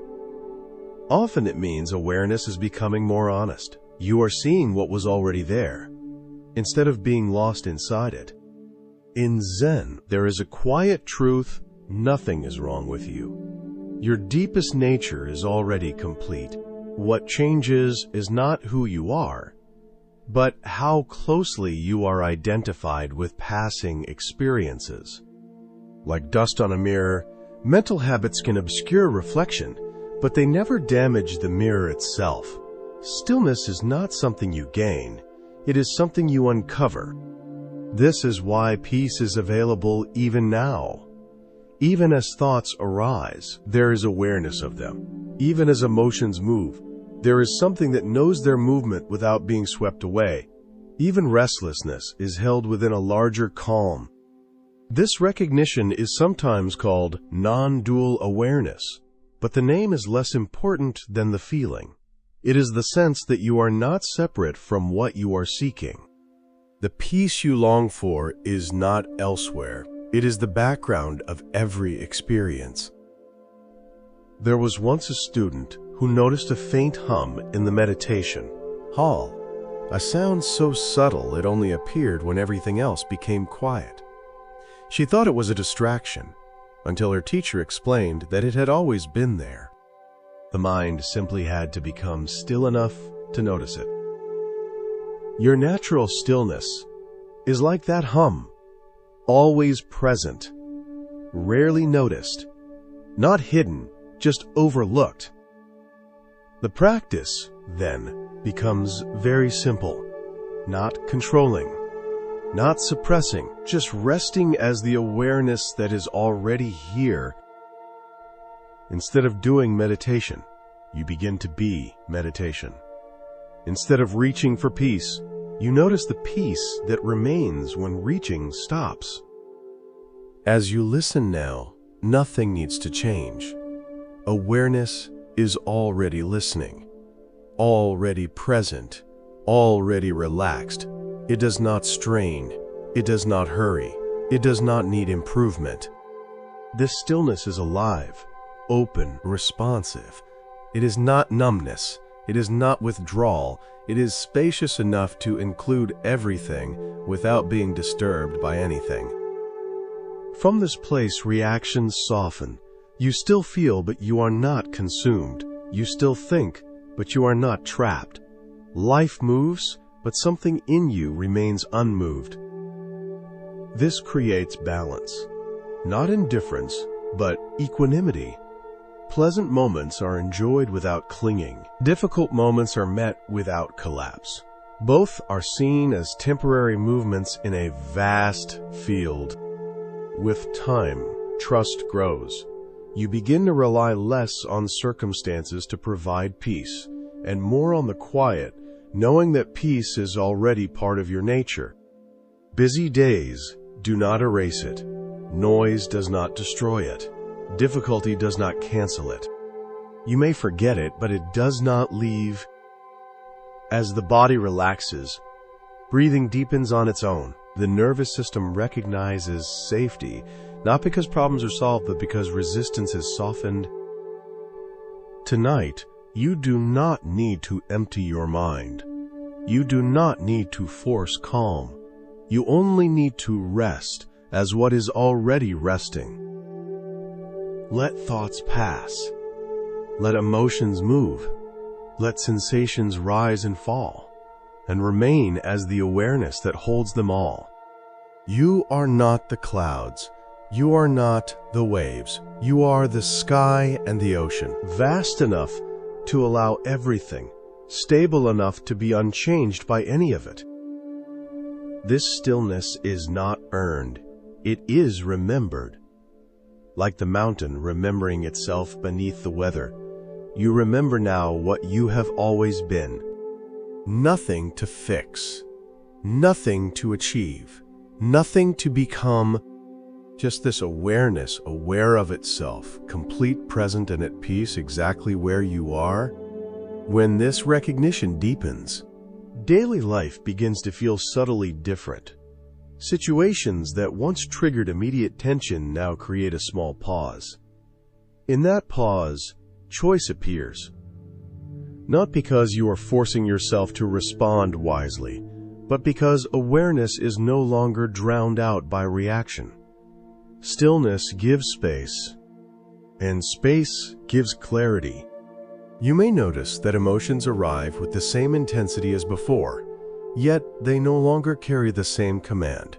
Anger can be felt fully without becoming destructive. Sadness can move through without turning into despair. Joy can be enjoyed without the fear of losing it. Everything is allowed. Nothing is possessed. This is not detachment from life. It is intimacy without entanglement. You are closer to experience, not farther away, because you are no longer bracing against it. When resistance softens, life is felt more directly. Many people fear this kind of stillness. They worry it will make them passive or indifferent. But true stillness is not frozen. It is responsive. Like a deep lake that can reflect the sky clearly while still receiving rain. Movement happens without disturbance. There is an old story of a swordsman who trained not to eliminate fear, but to remain steady in its presence. When fear arose, he did not fight it. He allowed it to be there, while keeping his awareness rooted. Over time, fear lost its power to control him. not because it disappeared, but because it no longer defined his actions. This is the same with thoughts and emotions. They lose authority when you stop identifying with them. Awareness does not argue. It observes. It does not judge. It includes. As this becomes familiar, effort naturally decreases. You stop monitoring your inner state. You stop checking whether you are calm enough or present enough. The need to measure fades, and with it, subtle tension dissolves. Stillness is no longer something you enter during practice and leave afterward. It becomes a background presence, like gravity, always there, quietly supportive, often unnoticed until you stop resisting. In conversation, you may find yourself listening more deeply, not because you are trying to be mindful, but because there is less noise competing for attention. In moments of conflict, words arise more slowly, more carefully. Silence becomes comfortable rather than awkward. Even in activity, stillness remains. Walking, speaking, working, resting all happen within the same open awareness. There is movement, but no fragmentation. Doing and being are no longer separate. This does not mean life becomes easy. Pain still happens. Loss still happens. Uncertainty still happens. But something fundamental shifts in how these experiences are held. Instead of tightening around them, awareness stays open. When pain arises, it is felt, not avoided. When loss arrives, grief moves naturally without being compounded by resistance. When uncertainty appears, the mind may not have answers, but stillness remains intact. This is why Buddhist teachings emphasize refuge in awareness rather than refuge in conditions. Conditions change. Awareness does not. When you rest in what does not change, change becomes workable. There is a subtle humility that grows here. You realize that peace was never the result of your control. It was the result of letting go of control. This understanding softens self-judgment. You stop blaming yourself for having thoughts or emotions. You stop demanding perfection from your inner world. Instead, there is a gentle acceptance of being human. Thoughts happen. Feelings happen. And awareness holds them without needing to improve them. This acceptance does not make you careless. It makes you honest. You see clearly without distortion. From clarity, wiser action naturally emerges. Over time, this stillness begins to inform ethical behavior, not through rules, but through sensitivity. When you are less reactive, you are less likely to harm. When you are more present, you notice the impact of your actions. Compassion arises not as an idea, but as a natural response. You may notice a growing patience with others. Their reactions feel less personal. Their struggles are easier to understand. When you see how your own mind moves, it becomes easier to recognize the same movements in others. This is how inner stillness becomes relational wisdom.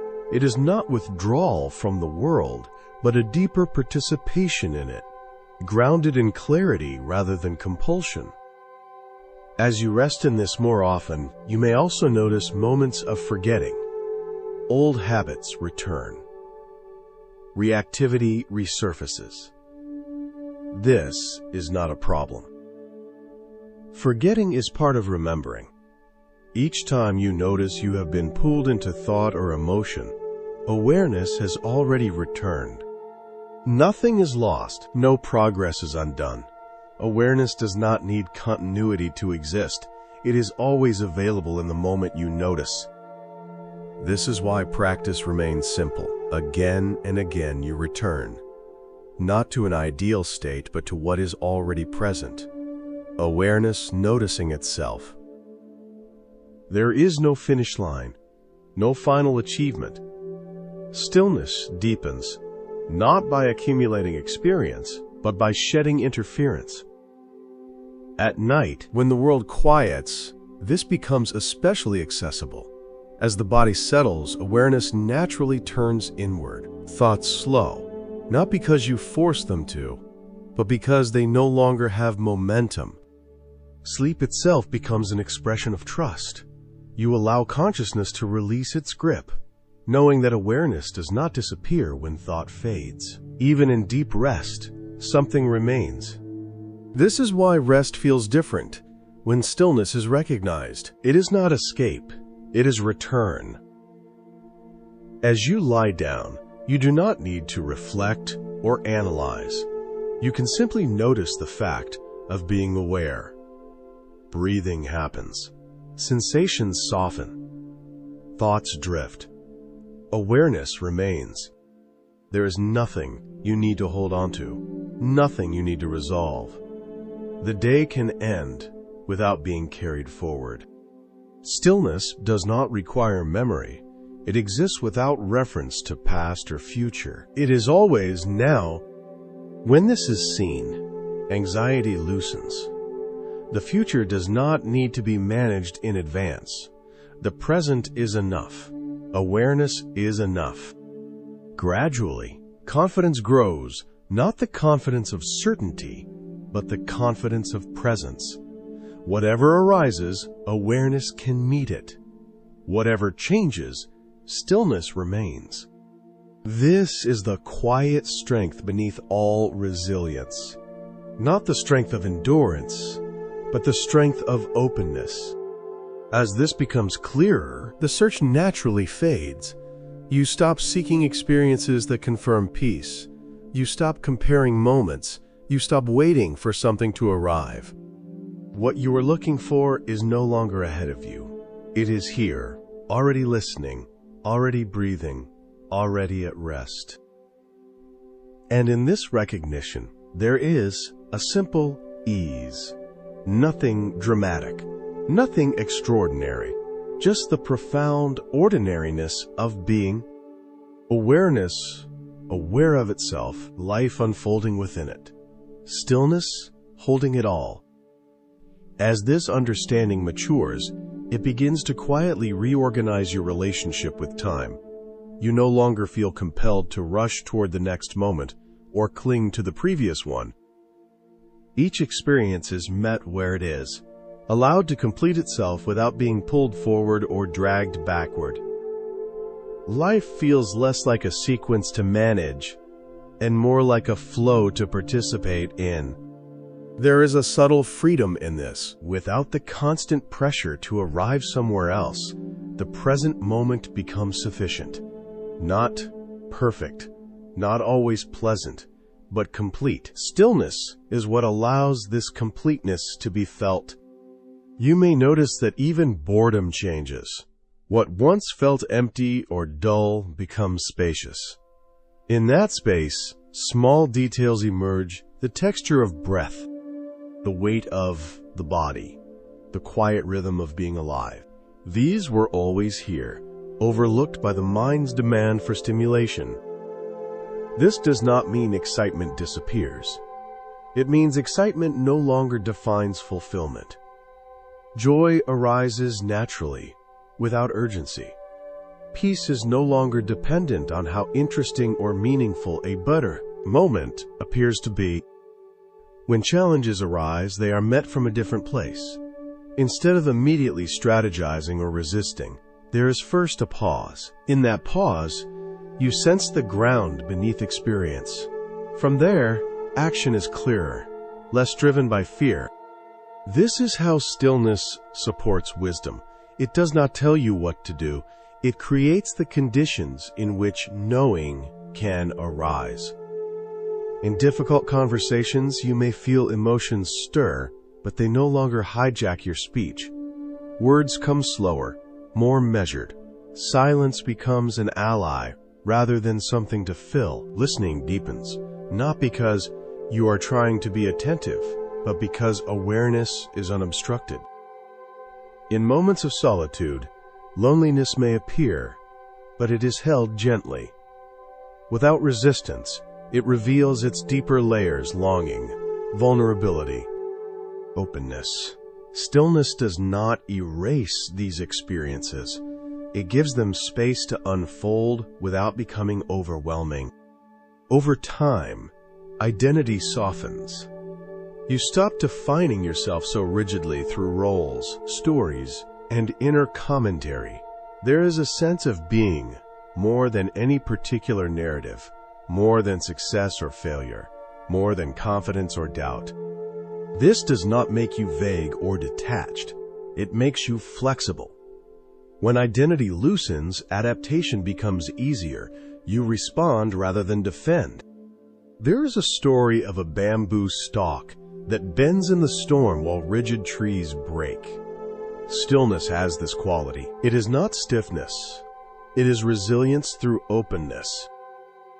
As awareness stabilizes, gratitude arises in unexpected ways. Not gratitude for circumstances necessarily, but gratitude for the capacity to experience, to feel, to be present. Even pain is met with a quiet respect, recognized as part of the full spectrum of being alive. This gratitude is not sentimental. It is grounded. It comes from seeing clearly that nothing needs to be excluded for wholeness to exist. The mind, once obsessed with improvement, begins to relax. Growth still happens, but without self-rejection. Learning continues, but without harshness. Mistakes are seen as movements within experience, not as verdicts on identity. This is where compassion deepens, especially toward yourself. You stop demanding constant clarity, constant peace, constant progress. You allow rhythms, cycles, and fluctuations. From this place, compassion naturally extends outward. Others' struggles no longer feel separate from your own. Their reactivity is recognized, not judged. Patience grows without effort. Stillness reveals that everything is moving together within the same field of awareness. Separation softens. Connection becomes obvious. This does not require philosophical understanding. It is felt directly. A sense that life is not happening to you, but through you. That you are both participant and witness, form and space. As this becomes familiar, fear loses much of its grip. Not because nothing bad can happen, but because whatever happens will be met by awareness. There is a trust that you can stay present even when things are uncertain. This trust is quiet. It does not declare itself. It simply shows up when needed. In the background of daily life, stillness hums softly. You may forget it during activity, but it reappears the moment attention rests. It has no conditions. It does not demand maintenance. Even in moments of collapse or exhaustion, awareness remains.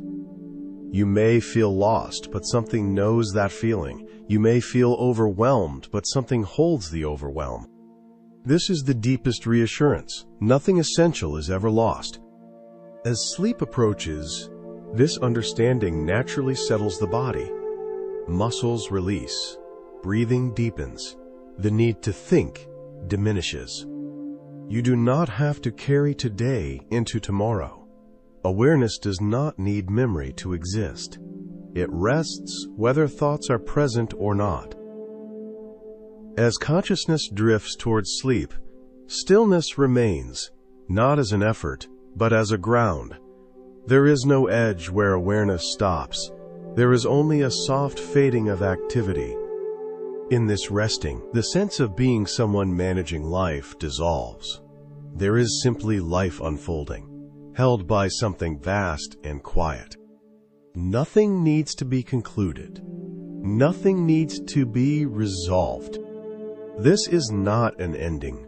It is a resting point within an ongoing flow. Stillness does not belong to meditation halls or special moments. It belongs to being alive. It is the background of every breath, every sensation, every thought. You do not need to protect it. You do not need to preserve it. It cannot be damaged. by noise, emotion, or movement. It is what you return to when effort falls away. And in this return, there is a gentle recognition. What you were seeking was never separate from you. It was the awareness doing the seeking. Now there is nothing left to search for, only this quiet presence, aware of itself, allowing life to move freely within it, at peace, not because life is still, but because stillness is already here.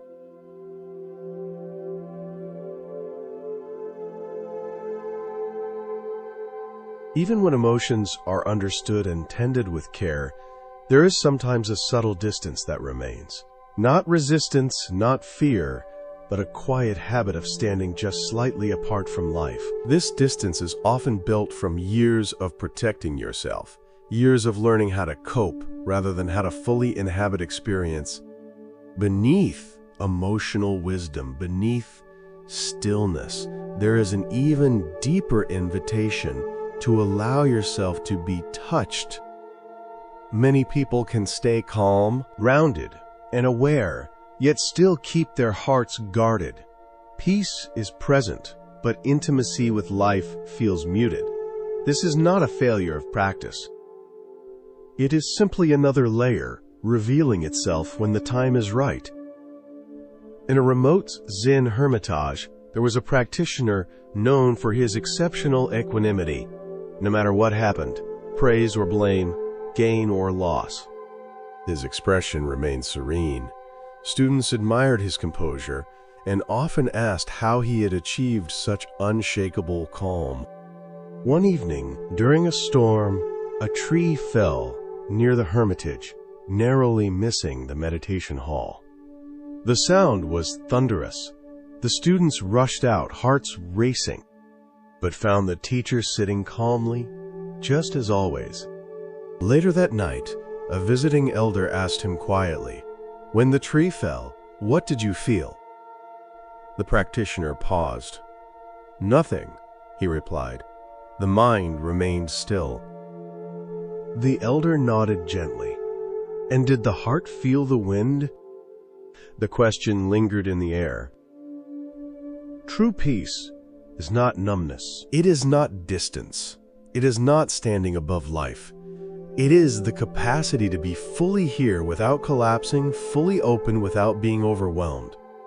Stillness allows emotions to move freely. Emotional wisdom allows energy to be transformed. But openness allows life to be felt. This openness is vulnerable. It means allowing joy to ache in its beauty. It means allowing grief to soften you rather than harden you. It means allowing love to matter, even though it cannot be controlled. In Buddhist teaching, this is where compassion naturally deepens, not as an idea, but as a lived experience. When you stop armoring your heart, you begin to feel the shared fragility of being human. You recognize yourself in others not through stories, but through sensation. Someone else's sorrow resonates in your chest. Another's joy lifts you without envy. Even conflict is met with a wish to understand rather than a need to win. This openness does not mean losing boundaries. In fact, boundaries become clearer. You feel when something is harmful, when something is nourishing, when something is complete. You no longer need emotional armor, because awareness itself provides stability. The heart learns that it can feel deeply and still remain safe. There is a simple practice for this stage. When an emotion arises, and you have already paused, already breathed, already understood it, notice whether there is any subtle holding back, any tightening around the heart, any impulse to stay in control. If you sense that contraction, you do not force it open. You simply acknowledge it. You allow even the guarding to be present. Paradoxically, when the guarding is no longer judged, it softens on its own. Openness is not an action. It is the absence of defense. Over time, You may notice moments when life feels more vivid, colors brighter, sounds richer, silence deeper. These are not special states. They are signs that less is being filtered out. You are no longer living just from the neck up. Experience is allowed to move through the whole body, the whole being. This is where peace becomes intimacy. Not peace as distance from pain, but peace as the capacity to stay present with everything that arises. Not calm as control, but calm as trust. When this trust matures, even difficult emotions are welcomed as expressions of aliveness. Even uncertainty is met with curiosity. Even not knowing becomes a kind of home. At this point, practice becomes very simple. You listen. You feel. You respond. Nothing needs to be managed. As you rest tonight, you do not need to resolve your emotions, refine your awareness, or deepen your understanding. All of that unfolds naturally. Simply allow yourself to be here. Let the fire burn. Let the heart feel. Let awareness hold it all. There is nothing further to become. Life is already meeting you completely. And now, you are meeting it back. Even when emotional fire has begun to turn into wisdom, something subtle can still remain an almost invisible veil that keeps you slightly apart from true rest, from the deepest sense of belonging with life itself. This veil is not made of strong emotions or dramatic thoughts. It is woven from habit, the habit of standing just a little outside your own experience. Observing, managing, refining. It is the quiet identity of being the one who works with emotions rather than the one who is completely at home within them. Buddhist teachings speak gently about this stage. They say that after learning how to tend the fire, there comes a time to trust it. Imagine again the monk in the mountain temple. After many years, he no longer needed to watch the flames with anxious precision. He knew the sound of healthy fire, the color of balanced heat, the way embers settle when they are content. At some point, his attention softened. He stopped doing so much and simply dwelt near the hearth. Your emotional life matures in the same way. At first, awareness feels like effort. You pause, you breathe, you inquire, you choose. This is necessary and deeply healing. But eventually, something else becomes possible. A natural intimacy with experience, where emotions arise and move without needing constant supervision. Anger may still appear, but it no longer demands interpretation. Sadness may still pass through, but it no longer asks for permission. Joy comes and goes like sunlight through leaves. Not something to capture, not something to fear, losing. This is not indifference. It is trust. Trust that awareness does not disappear when emotions intensify. Trust that the heart knows how to move when it is not being corrected. Trust that you do not need to stand apart from life in order to be free. There is a Zen story of a bell that hung outside a small temple. When the wind was strong, it rang loudly. When the breeze was gentle, it whispered. And when there was no wind at all, it rested in silence. A traveler once asked the teacher, "Is the bell making sound, or is the wind making sound?" The teacher replied, "Neither. It is the meeting." Your peace is like that bell. Emotions are the wind. Awareness is the bell. Suffering arises, not from the wind and not from the bell, but from forgetting the meeting itself, forgetting that movement and stillness belong together. When you no longer try to freeze stillness or control movement, life begins to feel strangely cooperative. Even difficulty has a kind of intelligence to it. Even discomfort carries direction.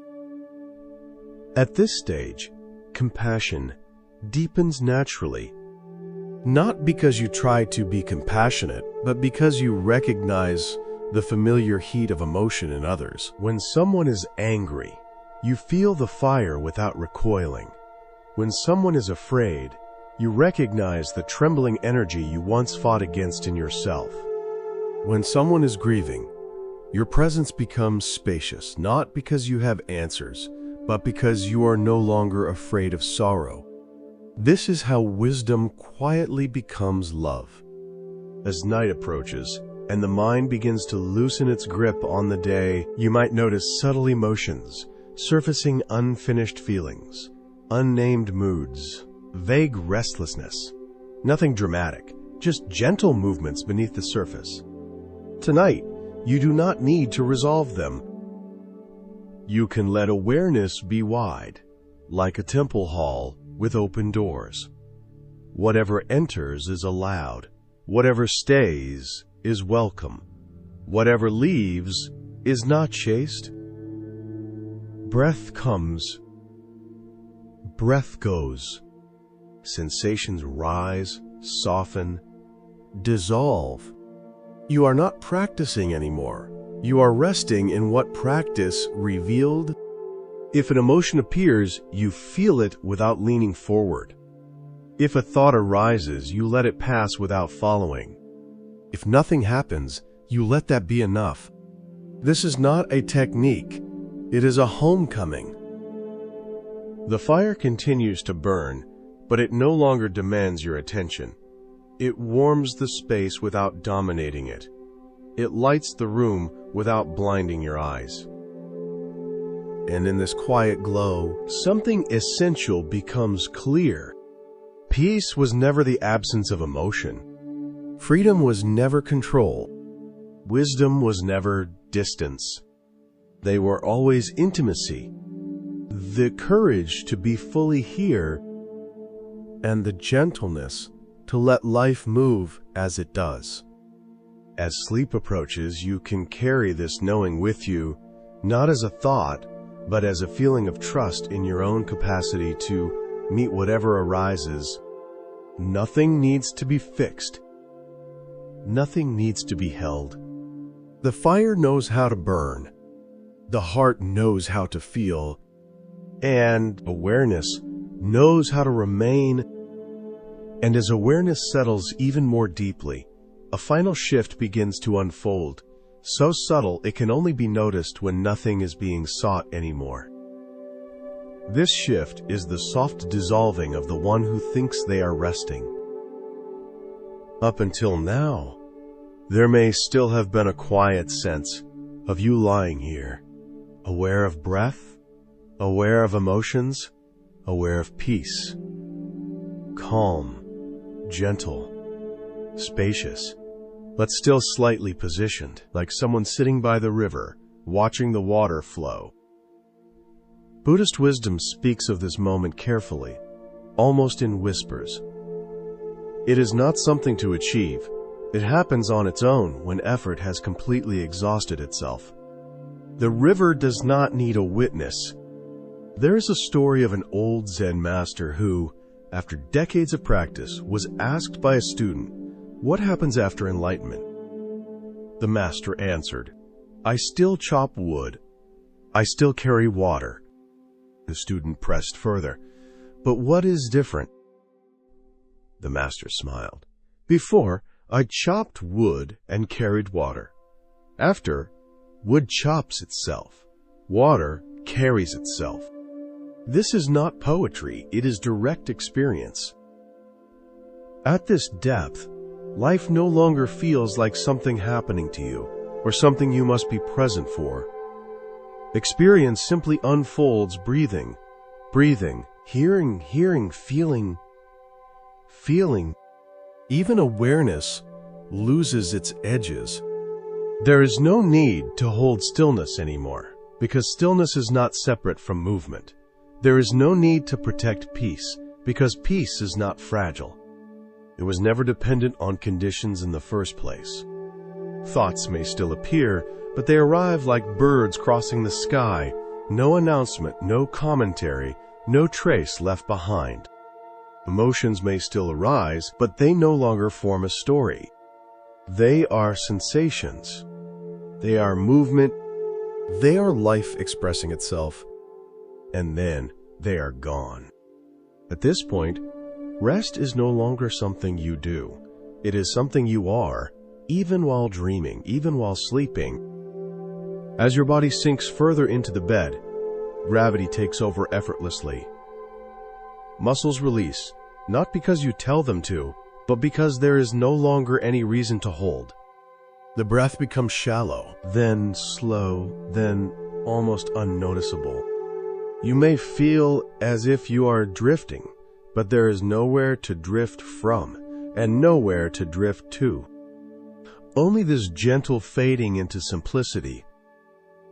Zen teachings call this returning to the ordinary mind.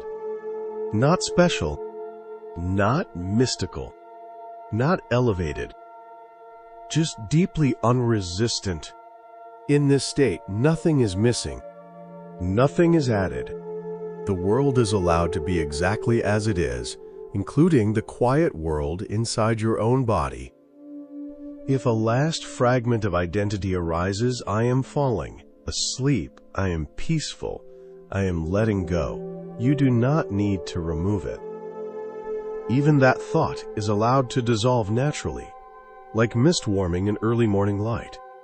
Sleep comes the same way wisdom came. Not by force, not by effort, not by control, but by trust.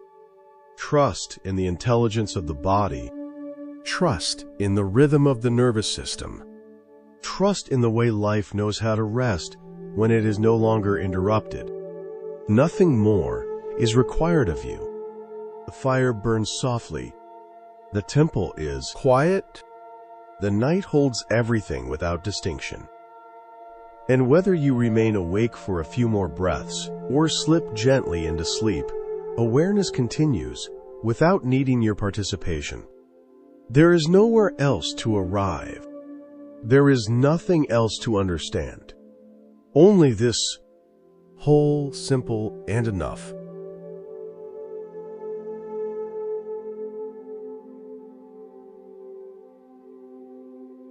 It is the walls you have slowly built around your heart, layer by layer, year after year, invisible structures formed from disappointment, loss, misunderstanding, and moments when trust was met with pain. At the time, these walls were not mistakes. They were acts of care. They were attempts to protect something tender in a world that does not always know how to handle tenderness gently. Yet what once served as shelter has quietly become a boundary that keeps out not only harm, but also warmth, closeness, and the intimacy your inner life still longs for. These barriers did not rise overnight. Perhaps they began when someone you relied on shattered your trust early in life. Perhaps you offered your whole self to a relationship that ended in betrayal or spoke your deepest hopes to someone who dismissed them. Maybe you revealed your true nature and were met with rejection rather than understanding. Each experience added another stone, another layer of distance between your sensitive heart and the uncertainty of connection. Over time, the wall felt safer than openness. But safety can quietly turn into confinement.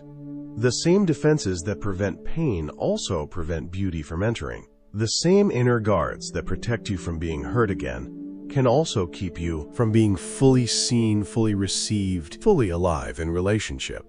Zen tradition tells of a gardener who inherited a stunning garden enclosed by a tall stone wall. The wall had been built to protect rare flowers from deer that once ravaged the land. For many years, the garden remained untouched and secure. Yet, when the new gardener arrived, he noticed something unsettling.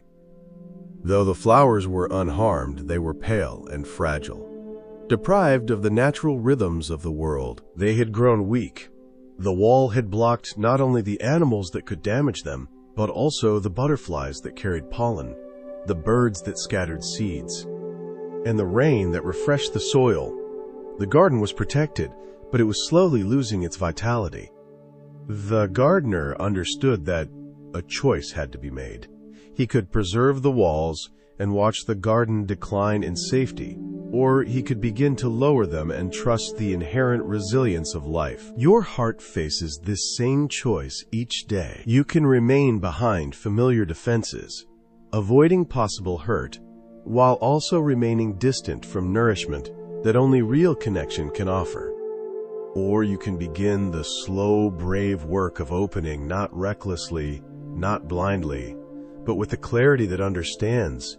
A heart that never risks pain also never fully lives. Buddhist teachings speak gently to this balance. The Buddha described a heart as vast as the sky, capable of holding storms and sunlight alike, without being damaged by either. This does not suggest exposing yourself indiscriminately. It points to cultivating inner spaciousness, a capacity to remain open, even when circumstances require caution. Openness does not mean the absence of boundaries. It means boundaries guided by wisdom rather than fear. Here, the difference between protection and defense becomes essential. Protection arises from awareness, discernment, and self-respect. Defense is rooted in reactivity, in the urge to control outcomes or avoid discomfort at all costs. A protected heart chooses when and how to open. A defended heart closes automatically, often without regard for the present moment. You can feel this difference physically. Protection carries a sense of steadiness and choice. Defense often brings tension, bracing, a readiness for impact that keeps the nervous system on constant alert. Even now, you might sense these patterns in your body.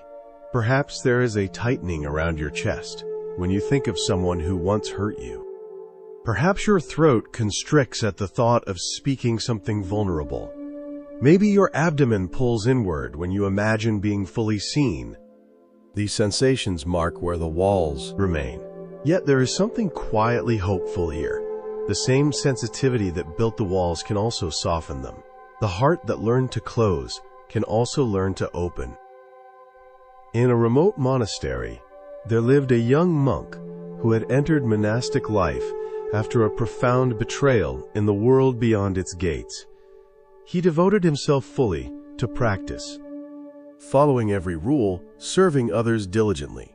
Still, his fellow monks sensed a distance. He was kind, but unreachable, present, yet protected.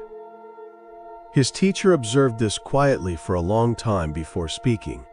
One day, he asked, "You practice with such care, but how do you practice kindness toward yourself?" The monk did not understand. He spoke of his efforts to treat others well. The teacher gently redirected him. "And the part of you that was wounded, how do you treat that?"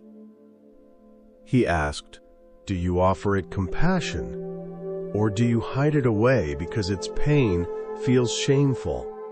This question touches something essential. Often, opening the heart is not about trusting others more. It begins with tenderness toward the parts of yourself that learned to close. Many people judge their own wounds, resent their sensitivity, or feel embarrassed by their need for safety. Healing starts when you recognize that these protective responses were intelligent.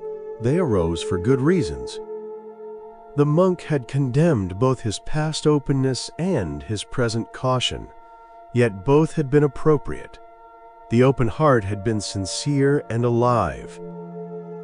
The guarded heart had been wise in its restraint. Integration did not require choosing one over the other.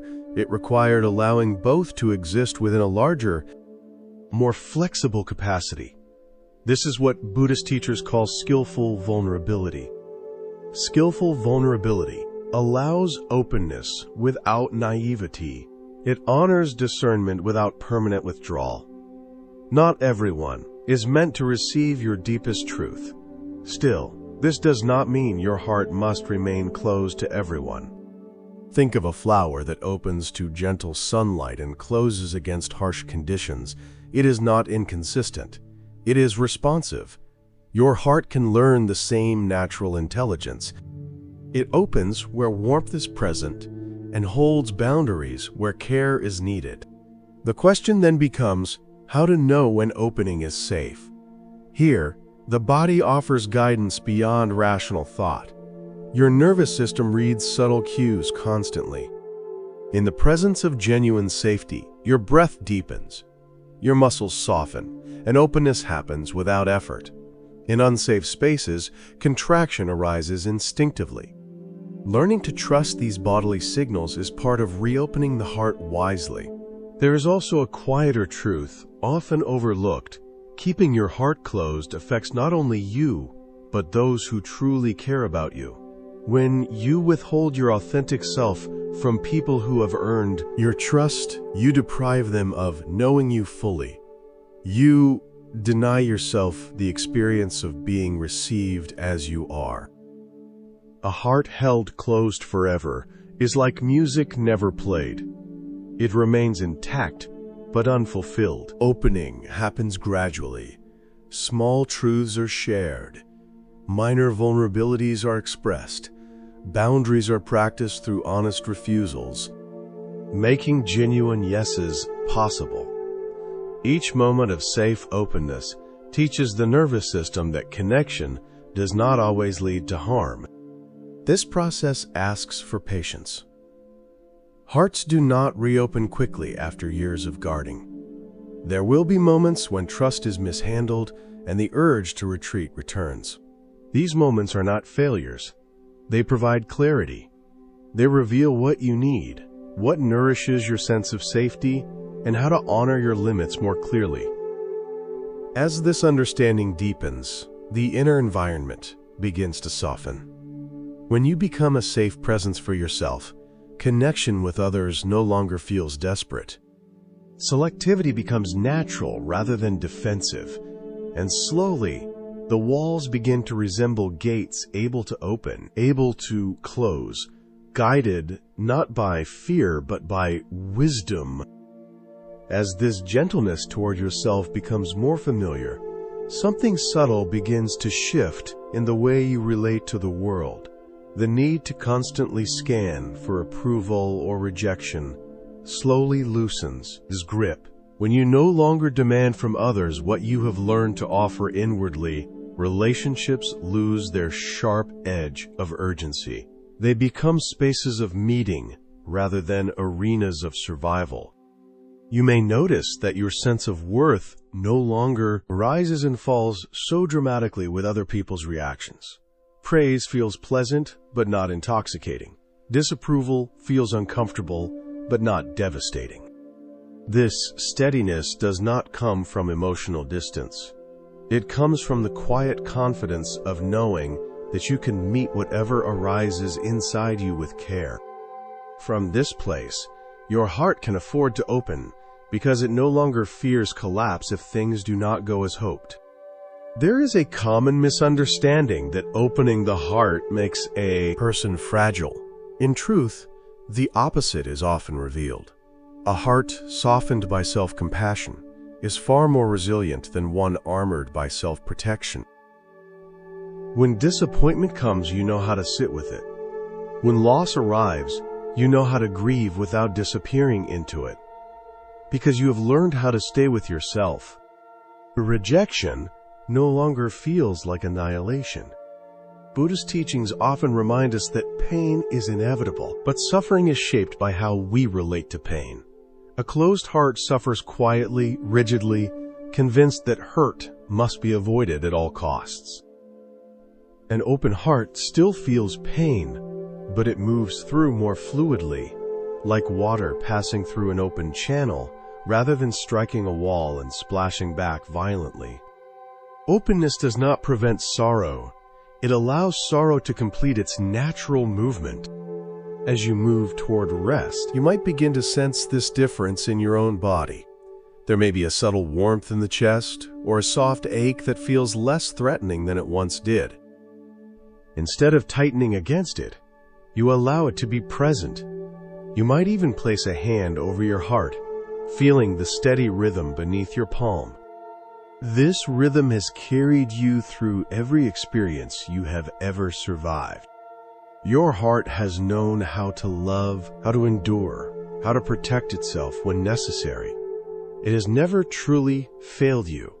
Even the walls it built were expressions of intelligence, not weakness. They gave you time. They allowed you to heal enough to arrive here, where choice becomes possible again. Breathing gently, you can imagine those walls changing their nature, not vanishing completely, but becoming permeable.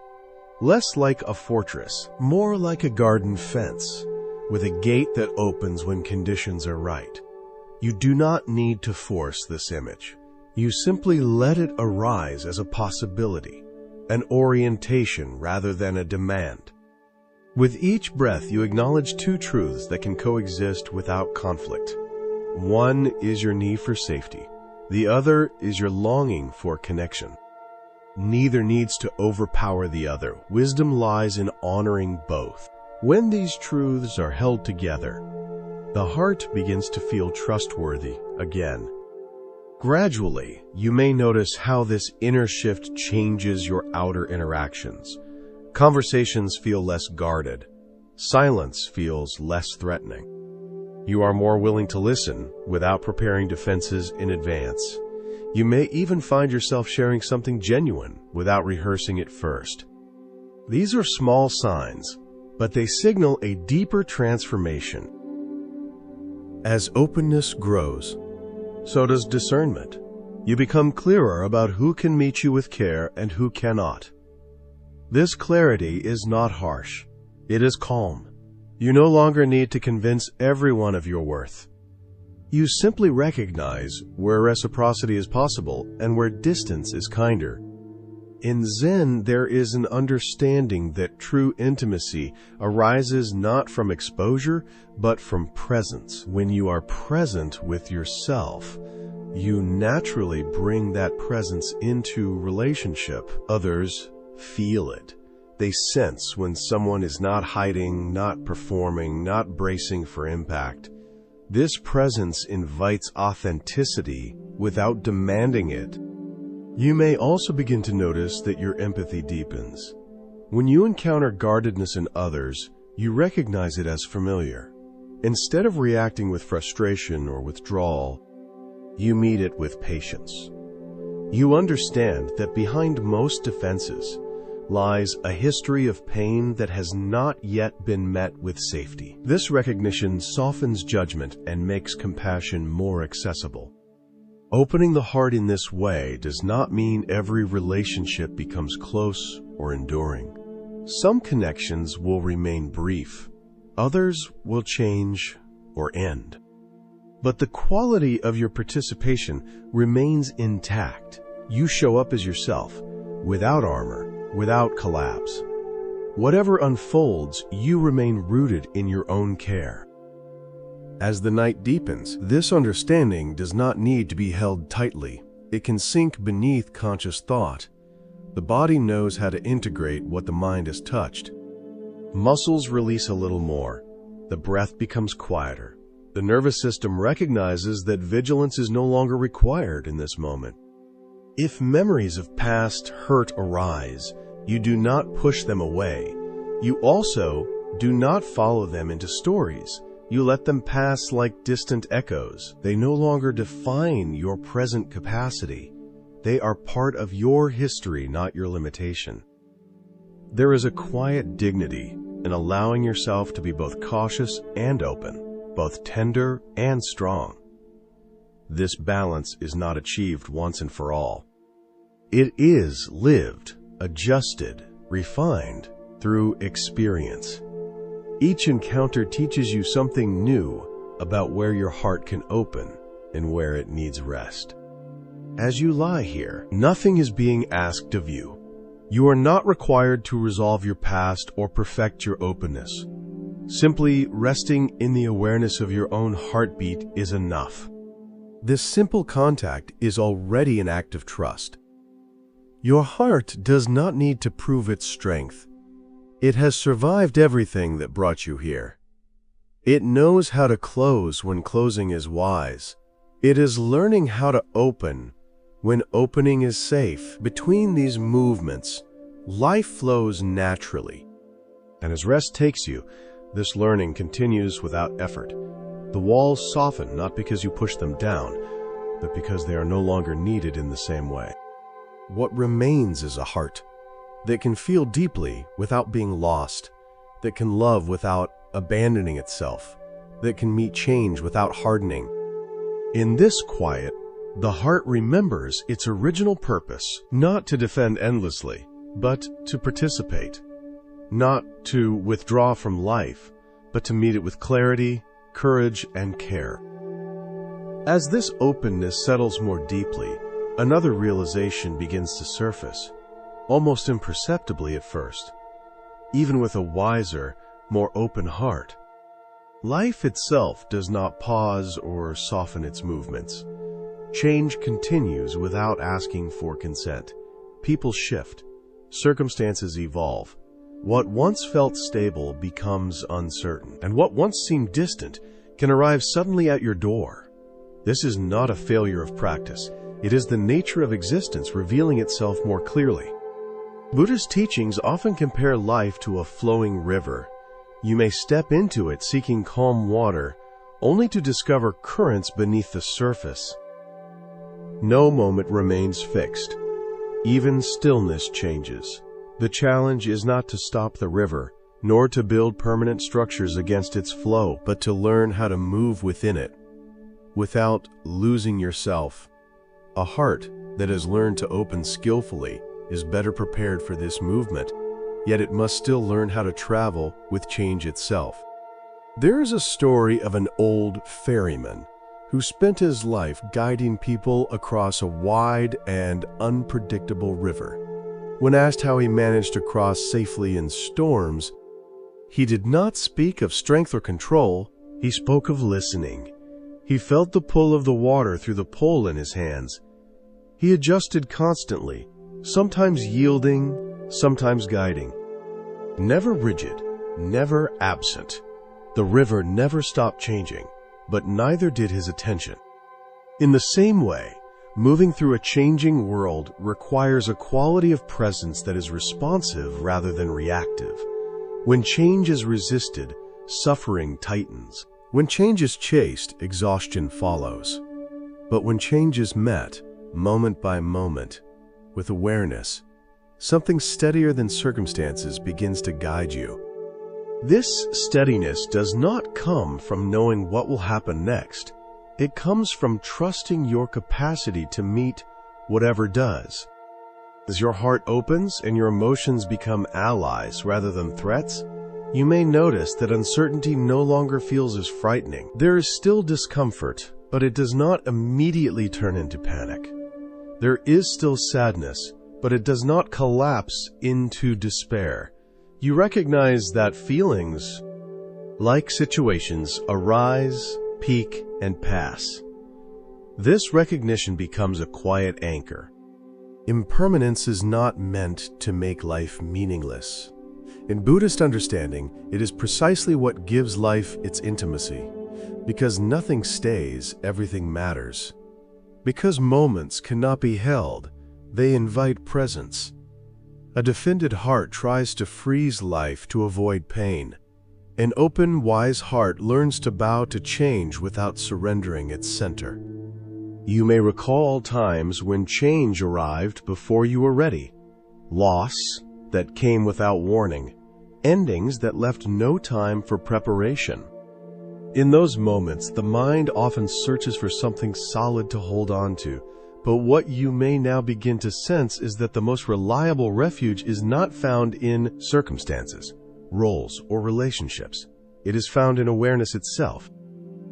This awareness has been with you through every transition. It noticed the joy of beginnings and the ache of endings. It remained when identity shifted and plans dissolved. It did not stop change, but it held it. The more you recognize this, the less desperate the search for certainty becomes. There is a subtle freedom in realizing that stability does not mean sameness. Stability can exist within movement, just as balance exists within walking. You do not stand still to remain upright. You shift, adjust, respond. In this way, life becomes a practice of continuous listening rather than rigid control. As you rest now, you may feel the truth of this not as an idea, but as a bodily knowing. The breath comes and goes without instruction. Sensations shift without your permission. Thoughts arise and dissolve. And yet, something remains aware of all of it. This is not something you create. It is what you are returning to. When fear of change arises, you do not need to argue with it. You acknowledge it as part of the human response to uncertainty. You let it be felt without letting it steer your actions blindly. You remember that fear, like all emotions, is movement, not identity. The same applies to longing, wanting life to remain as it is, wanting moments to last, wanting people to stay unchanged. These impulses are natural, but when clung to, they create suffering. When seen clearly, they soften into appreciation. You enjoy what is here without demanding permanence from it. Over time, this way of relating transforms how you experience the world. Change becomes less personal, less punishing. It is no longer always interpreted as something going wrong. Sometimes it is simply life rearranging itself beyond your preferences. This understanding does not remove grief, but it prevents bitterness from taking root. There is a quiet humility in accepting that you cannot control the river of life. There is also a quiet power in realizing that you do not need to. Your task is not to dominate the flow, but to participate with awareness, to respond rather than resist, to feel rather than freeze. As sleep approaches, this wisdom does not require effort. It integrates naturally when the mind releases its grip. The body understands impermanence intimately. It lives it every second. Trusting the body's rhythm is part of trusting change itself. If tomorrow brings something unexpected, you will meet it as you have learned to meet emotions and vulnerability. With presence, with curiosity, with care. Not perfectly, but honestly.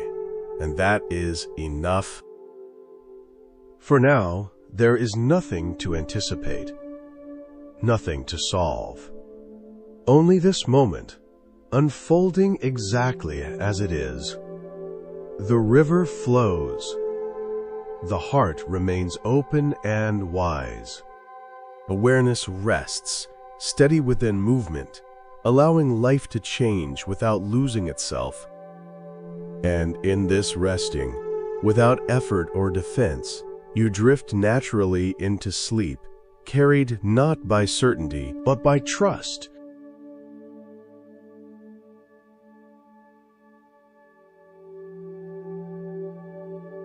Seasons come and go according to rhythms that never consult our preferences. People change as they move through time. Bonds between them shift and reshape. And the conditions of life rearrange themselves like dunes responding to an unseen wind. Much of human effort is spent trying to freeze these movements. We cling to moments of ease and pleasure, wishing they would remain untouched, and we push against periods of difficulty, hoping they will pass as quickly as possible. We often mistake stability for safety, believing that if we can slow change down or steer it in a direction we prefer, we will finally feel secure. What we resist most strongly, this continuous movement of becoming and dissolving, is precisely what allows life to breathe. Transformation is what keeps things from stagnating. What makes learning and maturation possible? What ensures that no painful state is permanent? An old craftsperson once explained why the tables and chairs he built survived for generations. He told his student that he never tried to overpower the natural direction of the wood. Timber responds to moisture, temperature, and time. It swells, contracts, bends almost imperceptibly, and gathers marks that speak of years of use. The student worried that these changes ruined perfection. The craftsperson simply ran his hand across a surface polished by decades of meals and conversations, and said that true perfection means cooperating with how things actually behave, not insisting they conform to an imagined ideal. This understanding extends far beyond furniture. Relationships that demand absolute sameness lose their resilience and fracture under pressure. Bodies that fight the realities of aging often suffer more than those that learn how to move gracefully through each stage of life. Minds that try to manage every outcome burn themselves out, resisting forces far larger than personal will. In Buddhist thought, this tension between reality and expectation is called dukkha. It is often translated as suffering, though it may be more accurate to see it as the grinding friction created when life presses against our fixed ideas. A wheel with a smooth, even shape rolls easily over uneven ground. A wheel scarred by rigid demands develops flat edges that jolt the entire journey. Imagine a river shaping its way through terrain over centuries. Water does not debate with stone. It observes the contours, moves around what cannot be shifted, and gradually softens what can. It reaches the ocean not by aggression, but through patience, adaptability, and an unwavering pull toward its destination. Even as it twists and curves through countless landscapes, this same intelligence lives within you. When events change without warning, you can tighten against them in anger, or you can ask how to move skillfully with what is unfolding. When connections with others stretch beyond familiar patterns, you can insist they return to old shapes, or you can explore what new forms of closeness might emerge. When your body begins to slow, when your work takes an unexpected turn, when plans you assumed were permanent dissolve, you face the same choice the river encounters at every bend. You can waste energy resisting what cannot be undone, or you can discover the most elegant way to cooperate with reality. There was an elderly tea practitioner renowned for the quiet depth of her ceremonies. People traveled far expecting to memorize exact gestures and flawless timing. Instead, she told them that no two ceremonies were ever the same, because no two moments were identical. Water temperature shifts subtly. Air moisture changes how leaves open. Each guest brings a distinct presence into the room. True mastery, she said, is not repetition, but responsiveness to what this moment uniquely asks. This perspective gestures toward what Taoist teachings call Wu Wei, action that arises naturally from circumstances rather than from rigid plans. It does not imply inactivity. A skilled musician does not strike keys at random. She listens so closely that her movements feel effortless. And technique disappears into expression.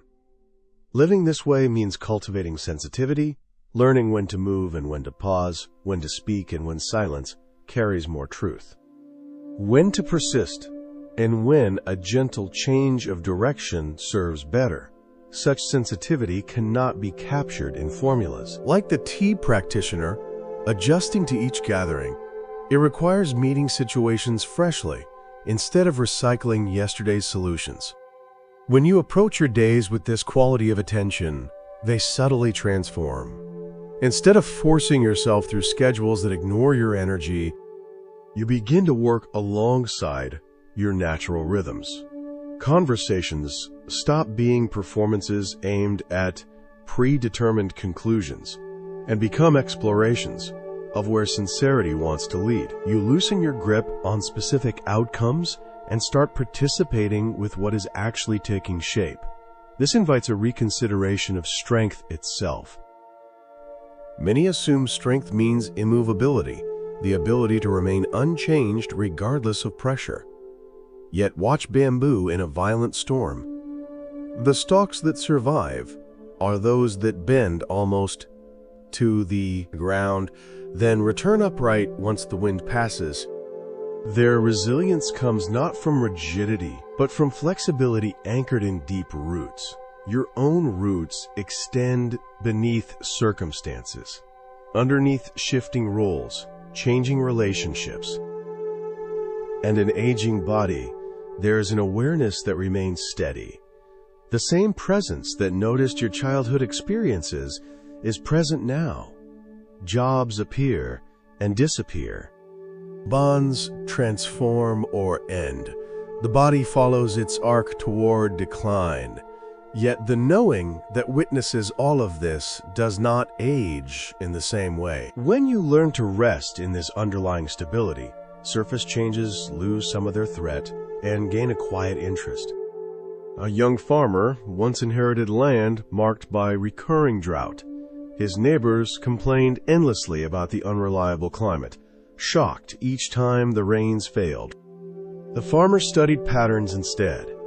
He learned which crops tolerated dryness, how to conserve water, and how to prepare for extremes. When drought arrived, he adjusted.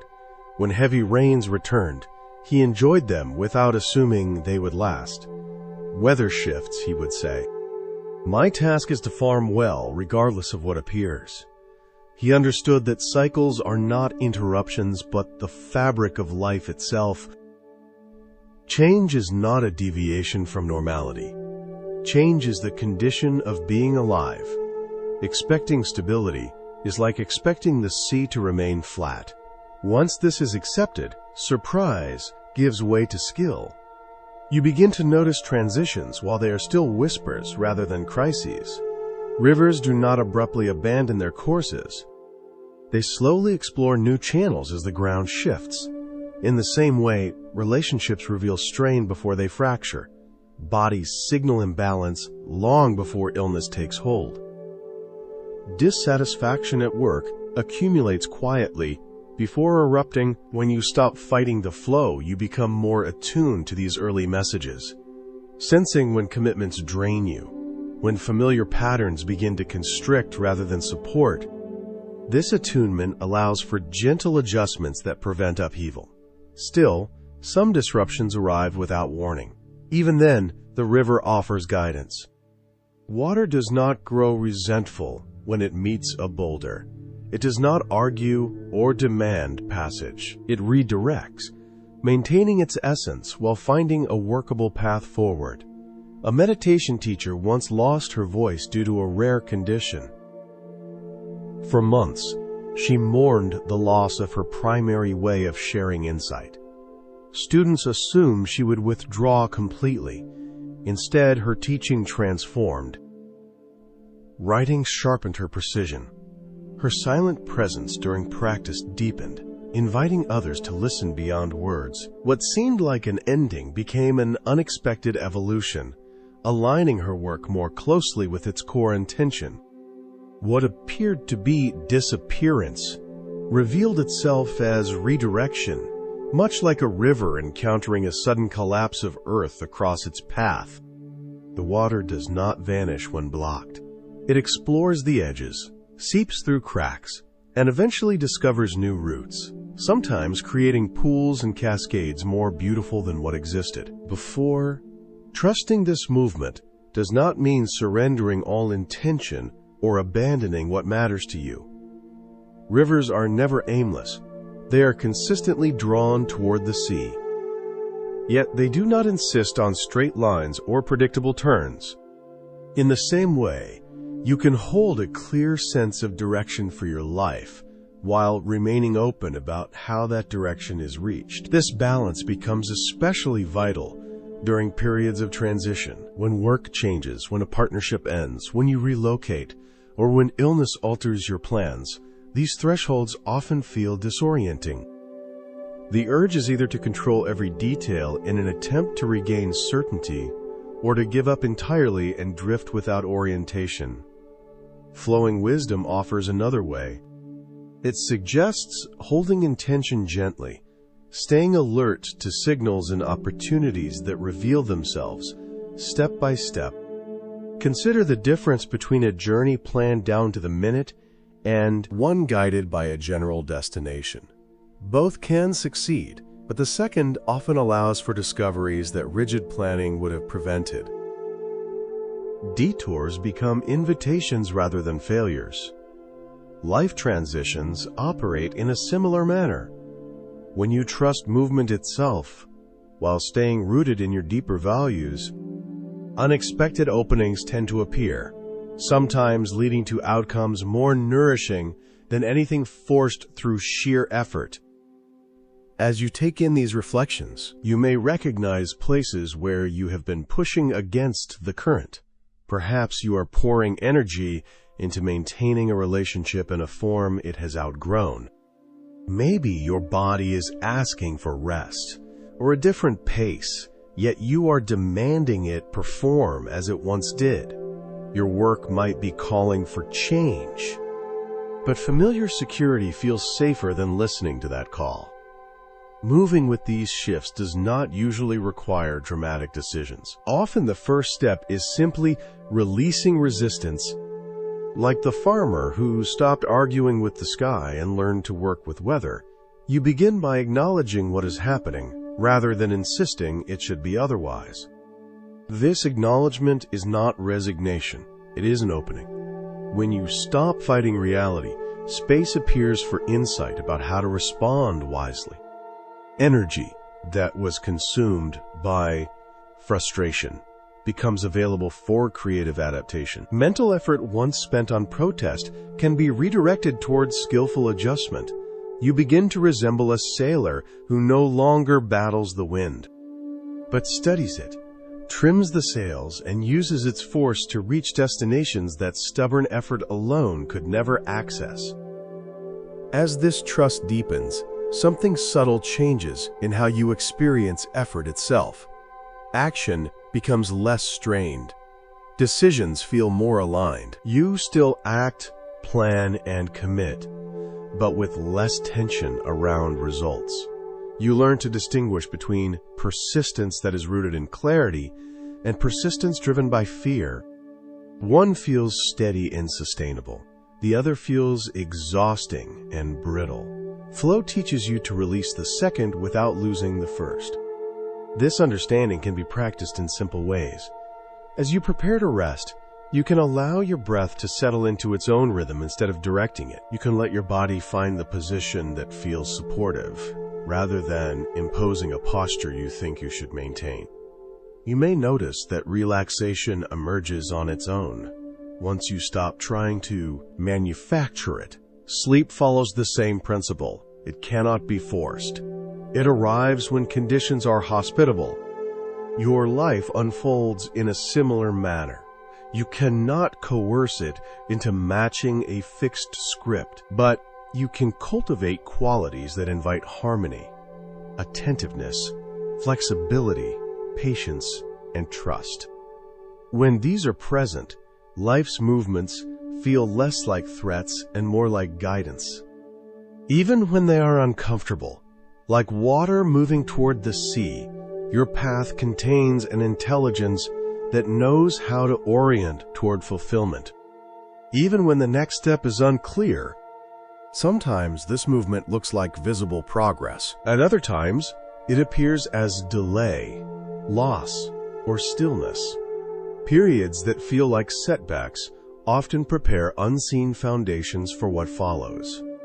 What matters is not judging each phase too quickly, but recognizing that all of them participate in a larger unfolding. Growth does not always announce itself in ways the mind prefers. Trusting this process does not mean understanding every twist. Rivers do not need maps to reach the ocean. They respond, moment by moment, to the land beneath them. In the same way, you are carried by forces that do not require your constant supervision. Seasons turn. Tides rise and fall. The same movement that guides these rhythms is also at work within your own life, shaping experiences. dissolving what has completed its purpose and opening space for what is next. When you remember this, a deeper sense of belonging can emerge. You are not isolated, struggling alone against chaos. You are participating in a vast, intelligent process that includes you while extending far beyond your individual concerns. Resting in this perspective does not eliminate challenges, but it softens their edges. Control loosens its grip. Trust becomes less of an idea and more of a felt sense. At a certain point on any inner path, the techniques you have learned and the insights you have gathered begin to feel like careful preparations for something far simpler. Effort gives way to ease.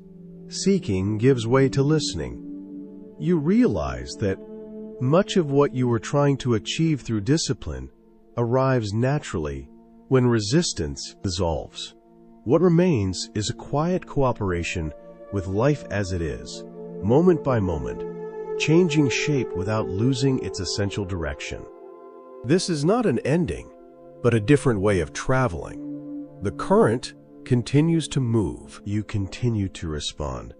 Yet there is less struggle in the motion, less fear of where the bend might lead. You do not need to command the river to reach the sea. You only need to stay present enough to flow with it. As this way of moving becomes familiar, you may notice that life begins to feel less like a series of problems to be solved and more like a landscape you are learning to read.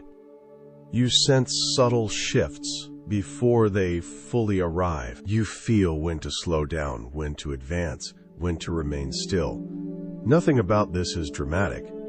It unfolds quietly, almost invisibly, the way dawn arrives without announcing itself, changing the sky long before the sun is fully seen. What once felt threatening starts to feel instructive. Uncertainty no longer signals failure, but invitation. You begin to recognize that clarity often follows movement rather than preceding it. Rivers do not wait to see the ocean before they begin flowing. They trust direction without demanding visibility. In the same way, you learn to take the next honest step without needing guarantees about where it will lead. This trust reshapes your relationship with effort. You still apply yourself, still care deeply, still commit to what matters. Yet, effort becomes responsive rather than forceful. You work with conditions instead of against them. When energy is available, you use it fully. When it recedes, you allow rest without self-judgment.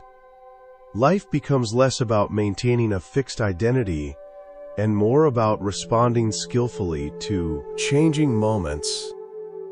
There is a quiet relief in this.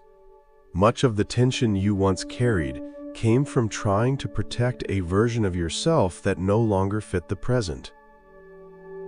Roles evolve, capacities change, interests shift. When you stop clinging to outdated definitions, you discover room to grow into what is now being asked of you. The river does not mourn the shape it had upstream. It becomes wider, slower, deeper as it approaches the sea, without considering this a loss. You may notice that compassion naturally deepens as resistance softens. When you understand your own struggle with change, it becomes easier to recognize it in others. You see how people hold tightly, not because they are stubborn, but because they are afraid of losing what feels familiar. This understanding brings patience. You listen more carefully. You speak with less urgency to convince. Connection becomes less about agreement and more about presence.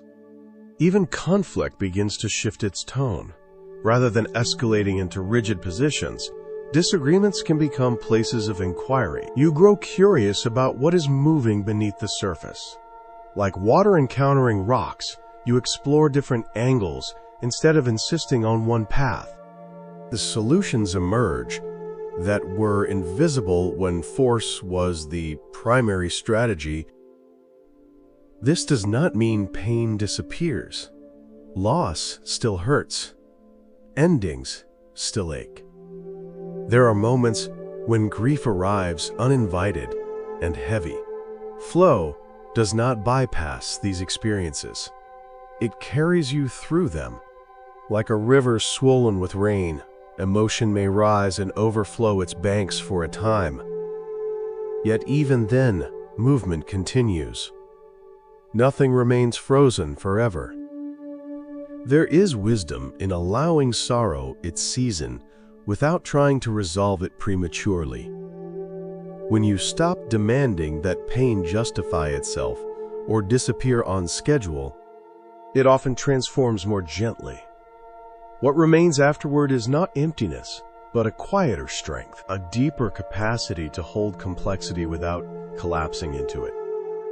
Over time, you may realize that many of the qualities you once chased are already present when you stop interfering.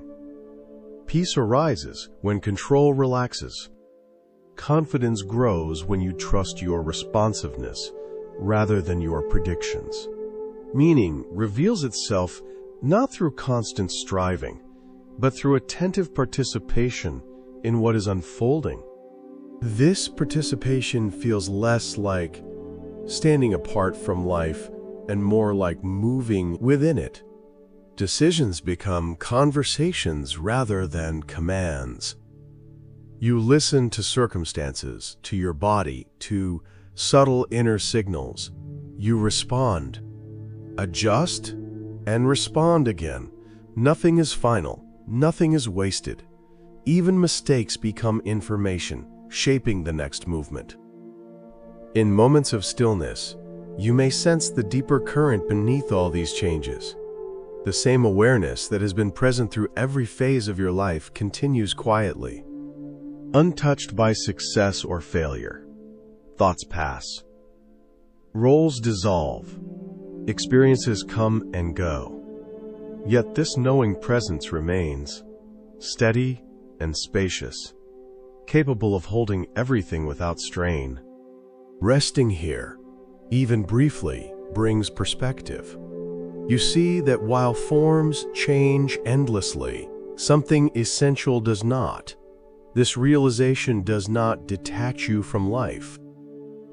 It allows you to engage more fully.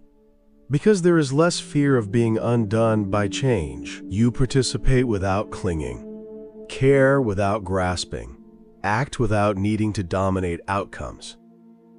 As you move forward, this understanding continues to mature. There is no final arrival point, no permanent state to secure. The river does not stop when it reaches the sea. It becomes ocean, movement expanding beyond familiar boundaries. In the same way, growth continues beyond any insight you currently hold. What remains consistent is the invitation to trust the intelligence of movement itself, to meet each moment as it arrives, to release what has completed its work, to remain attentive, flexible, and rooted in what is deeper than circumstance. You do not need to rush this learning. It unfolds at its own pace, shaped by experiences you could not plan. Each turn teaches something different. Each pause has its purpose. When you stop demanding that life conform to your expectations, you discover that it has been guiding you all along. There is a quiet confidence in this realization. Not the confidence of certainty, but the confidence of adaptability. Whatever arises, you will meet it. However the path curves, you will respond. Like water moving steadily toward the sea, you continue not because you know exactly how, but because movement itself carries you. And in this carrying, there is rest.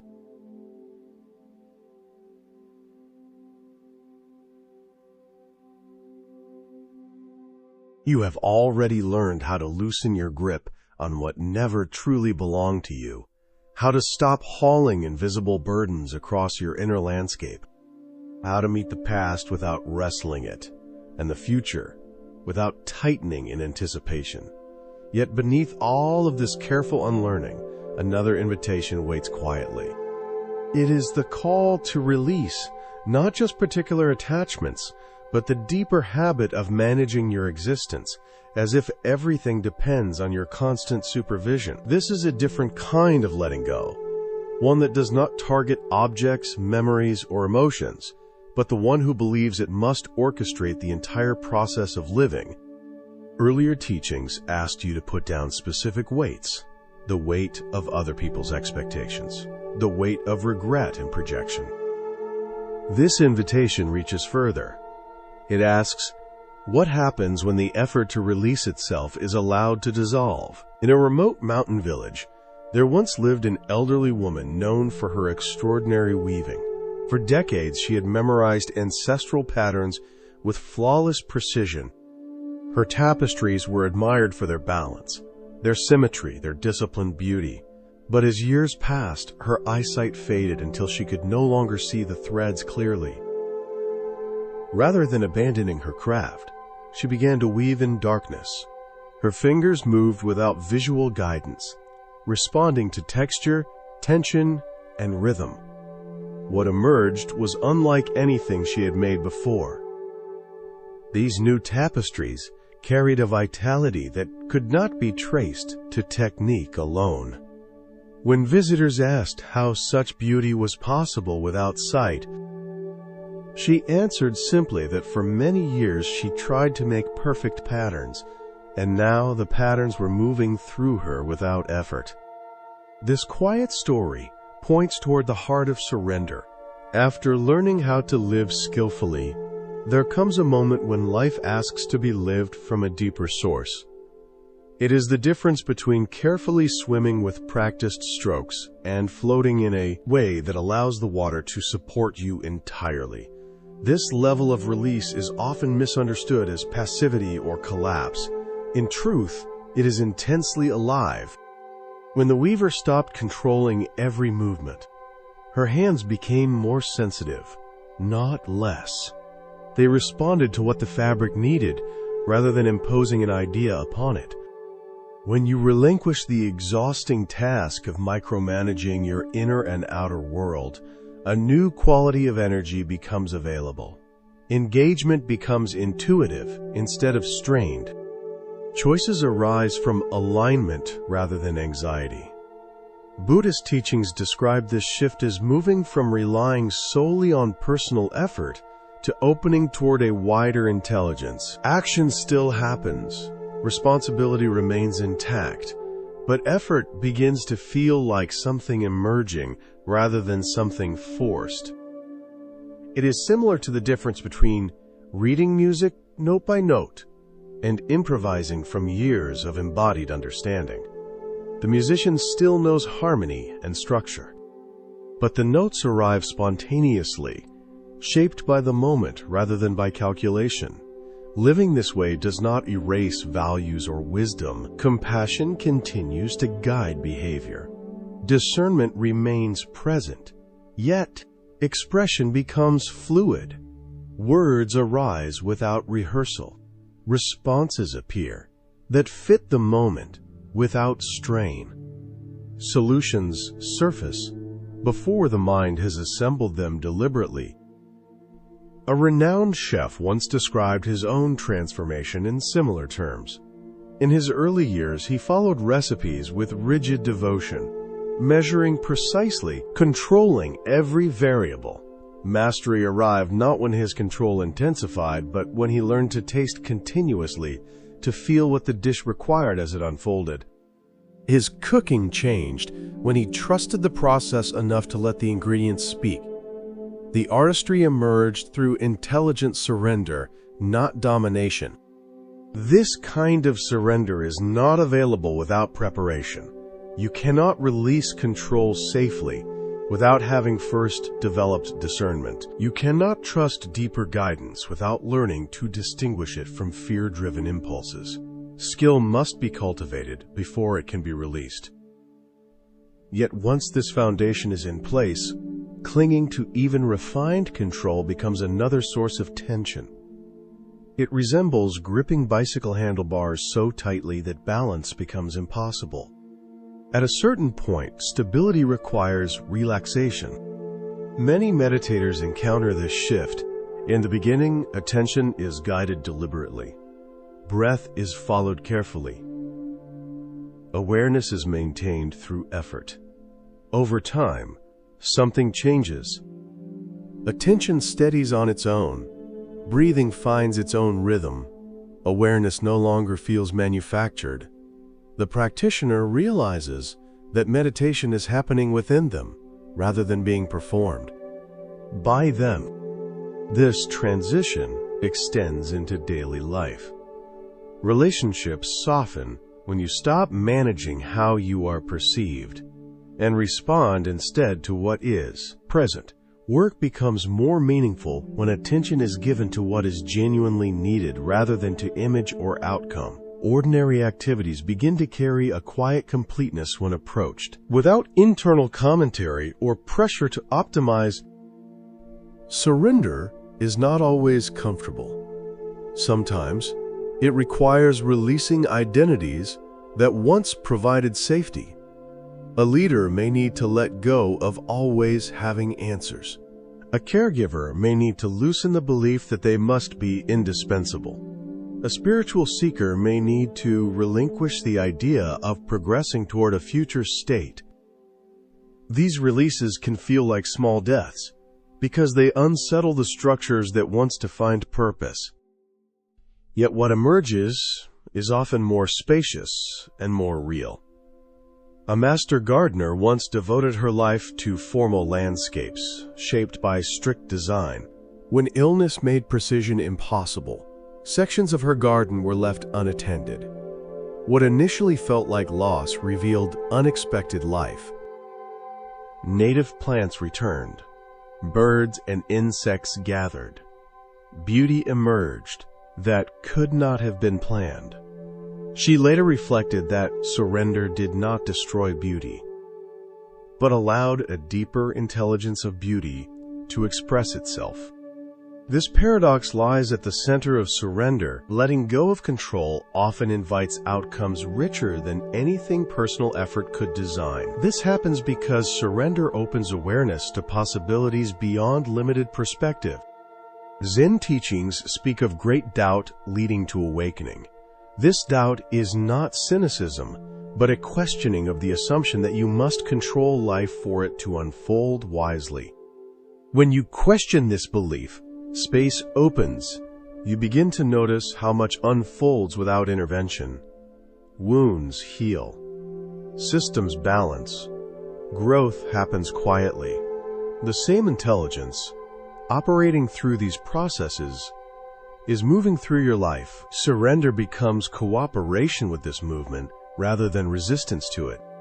Even now, you may sense places where effort is still gripping too tightly, a relationship being shaped by force, a future being rehearsed with anxiety. Even the wish to understand these ideas perfectly can become another form of control. What would it feel like to let even that soften? To allow breath to move without correction? To let understanding arise naturally? This is how surrender begins, not as a grand gesture, but as small permissions. Each time you choose trust over control, life demonstrates its capacity to carry you. And in moments like preparing for sleep, surrender becomes tangible. Sleep cannot be commanded. It arrives when vigilance releases. Your body already knows how to rest. Your system already understands how to let go. As you allow this nightly surrender, something deeper becomes evident. You are not required to manage every detail of existence. Patterns know how to weave themselves. Growth knows how to happen. When you cooperate with forces larger than your individual will, life unfolds with a quiet precision that does not require your constant oversight. You only need to meet each moment fully and trust that the same intelligence guiding seasons and stars is also guiding you, even when the path remains unseen. You have already traveled far along this inner path. You have learned how to soften your grip, how to stop identifying with every passing thought, how to loosen the belief that effort alone holds your life together. Yet even now, something subtler remains. Beneath all the skills you have gathered, there is still a quiet sense of someone steering, someone monitoring, someone trying to make sure the unfolding goes correctly. Surrender invites you to notice this final layer, not to fight it, but to see it clearly and allow it to rest.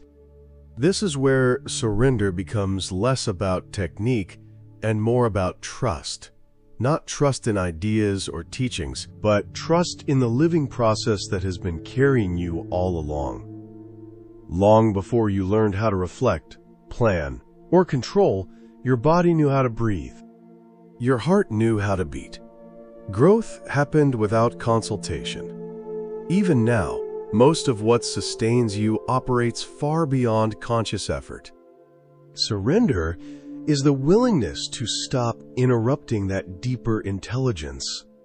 Many people resist this because it feels like disappearing. If you are not managing, deciding, correcting, then who are you? This fear is understandable. Identity has often been built around effort and vigilance. Letting go can feel like stepping into empty space. Yet what is discovered is not emptiness, but support, like lying back into water and realizing it holds you.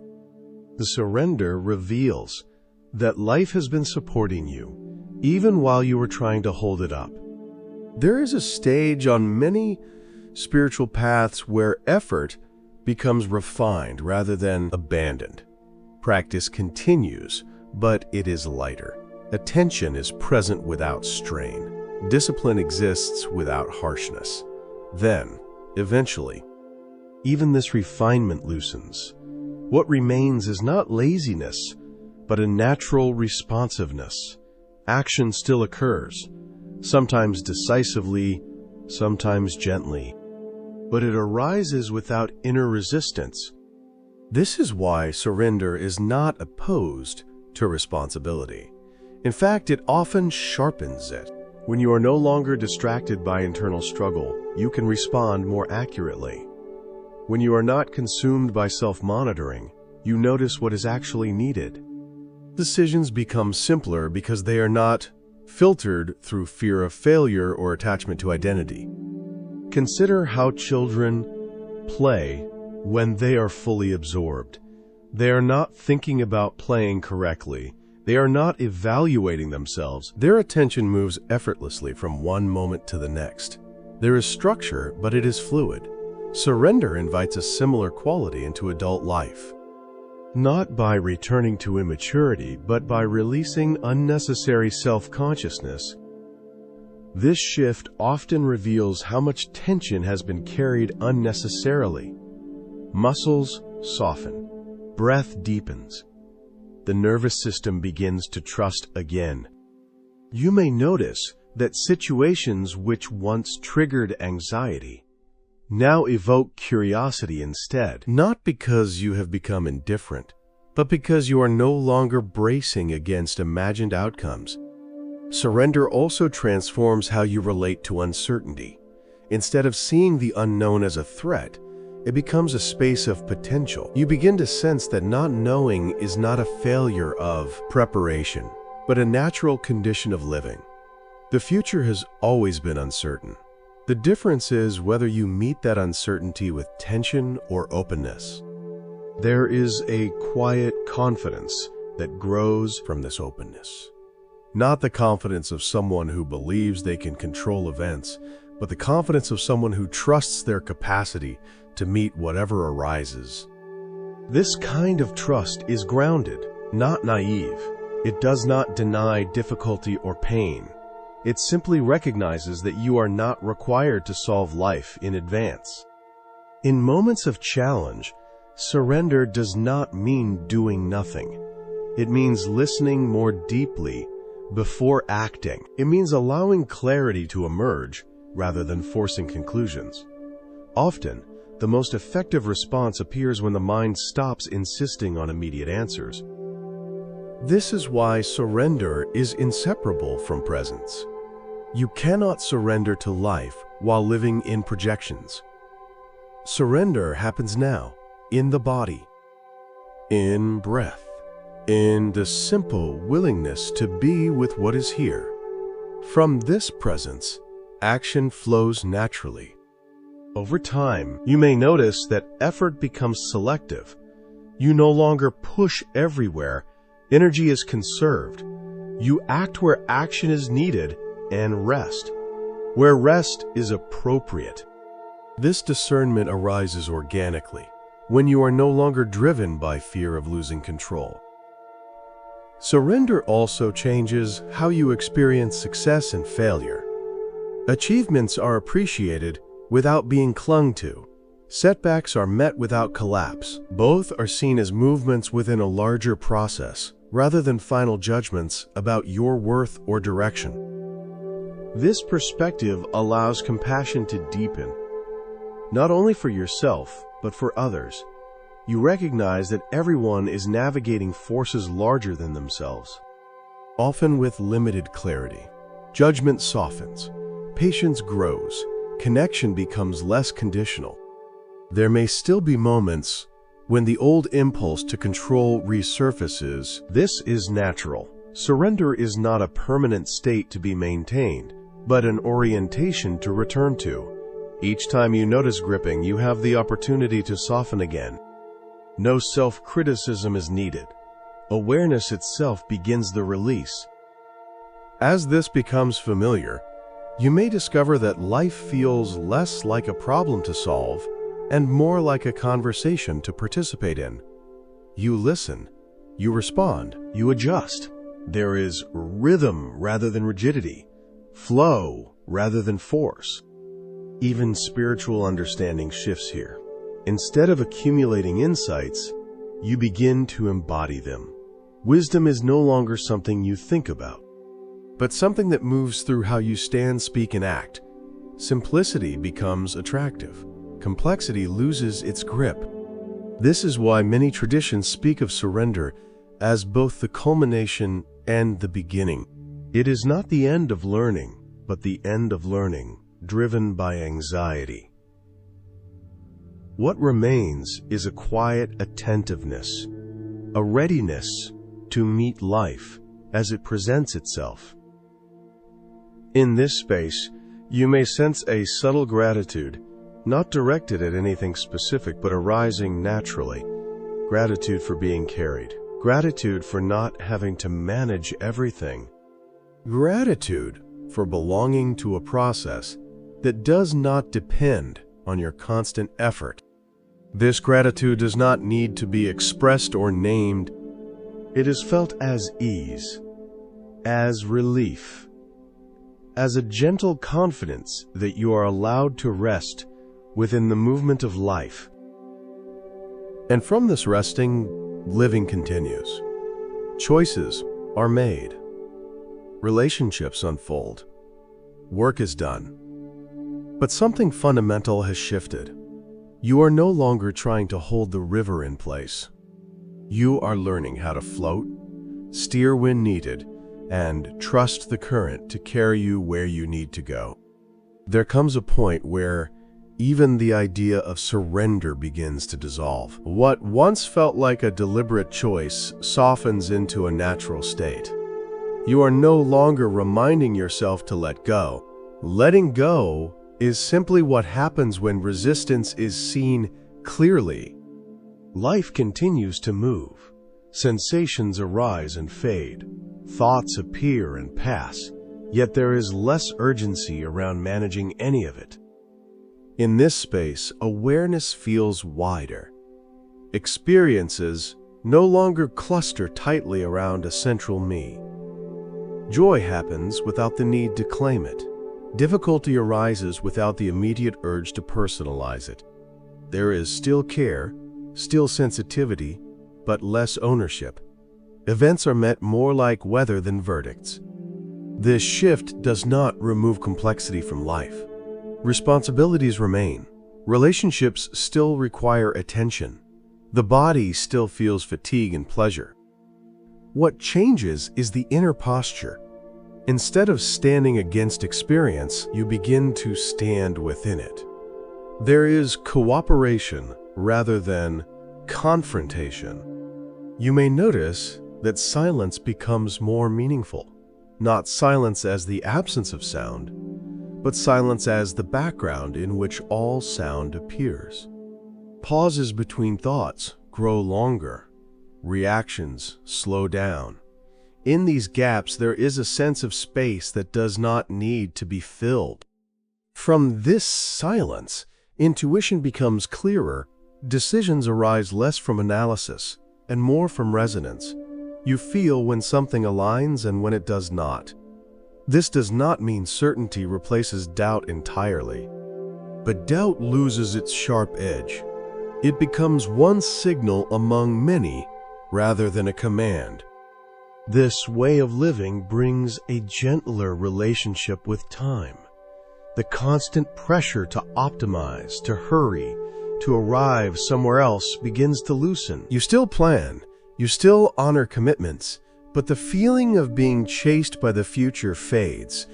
Each moment feels sufficient to stand on its own.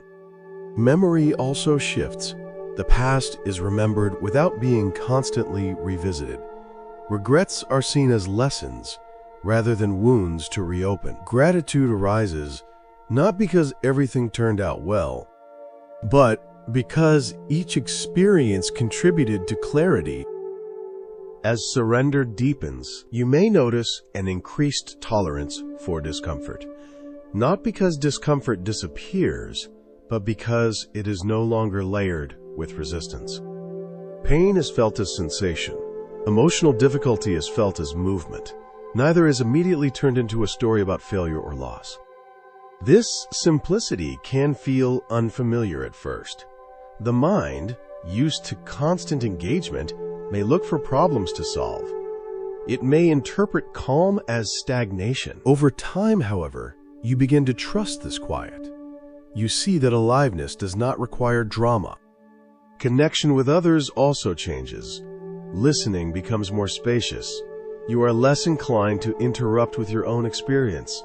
Empathy arises naturally because you are not preoccupied with defending a position.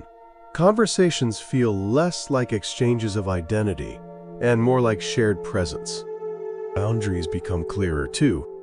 Surrender does not mean saying yes to everything. In fact, it often makes no easier to sense when something is not aligned. Refusal can be clean, without justification or guilt. Yes can be wholehearted, without overextension. There is a humility that grows here. Not the humility of diminishing yourself, but the humility of recognizing that you are part of something vast and interconnected. Control was always partial. Certainty was always temporary. Seeing this brings relief rather than despair. Even spiritual language begins to feel less necessary. Words like awakening, progress, attainment lose some of their pull. What matters more is how you meet the next moment. Whether there is kindness, whether there is honesty, whether there is presence. You may notice that moments of beauty become more frequent, not because the world has changed, but because attention is less filtered. Light on a wall, the sound of footsteps, the rhythm of breath are noticed without needing to be special. Ordinary life reveals its depth. At times, there may still be waves of old patterns. Anxiety may surge. Control may tighten. When this happens, there is less surprise. These movements are recognized as habits rather than truths. They pass more quickly when they are not resisted. Rest becomes more restorative. Sleep deepens. Waking carries less heaviness. Even when tiredness is present, it is not compounded by self-judgment. The body is allowed its rhythms. This state does not make you immune to loss. Grief still comes when something precious ends. What changes is the relationship to grief.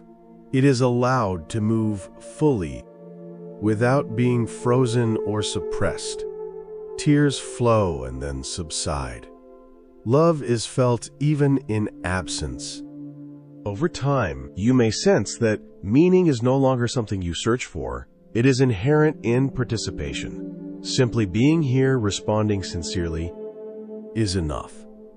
Purpose is not a distant goal, but an expression of engagement. This is where effort and ease are no longer opposites. Action arises when needed. Rest happens when possible. There is no fixed formula. Each situation is met freshly. Flexibility replaces rigid ideals. Living this way does not make life predictable. It makes it navigable. You trust that whatever arises can be met with the resources available in that moment. You are no longer rehearsing future failures or clinging to past successes. There is a quiet dignity in this simplicity. You do what you can, you release what you cannot control, you remain present with what is unfolding. This is not resignation. It is participation without struggle. Eventually, even the sense of "I am surrendering" fades. There is just living, breathing, responding. The path is no longer something you follow. It is something you are already walking. And so the journey continues, not toward a final answer, but within an ongoing openness. Life moves, and you move with it. There is no need to arrive anywhere else. The unfolding itself is enough.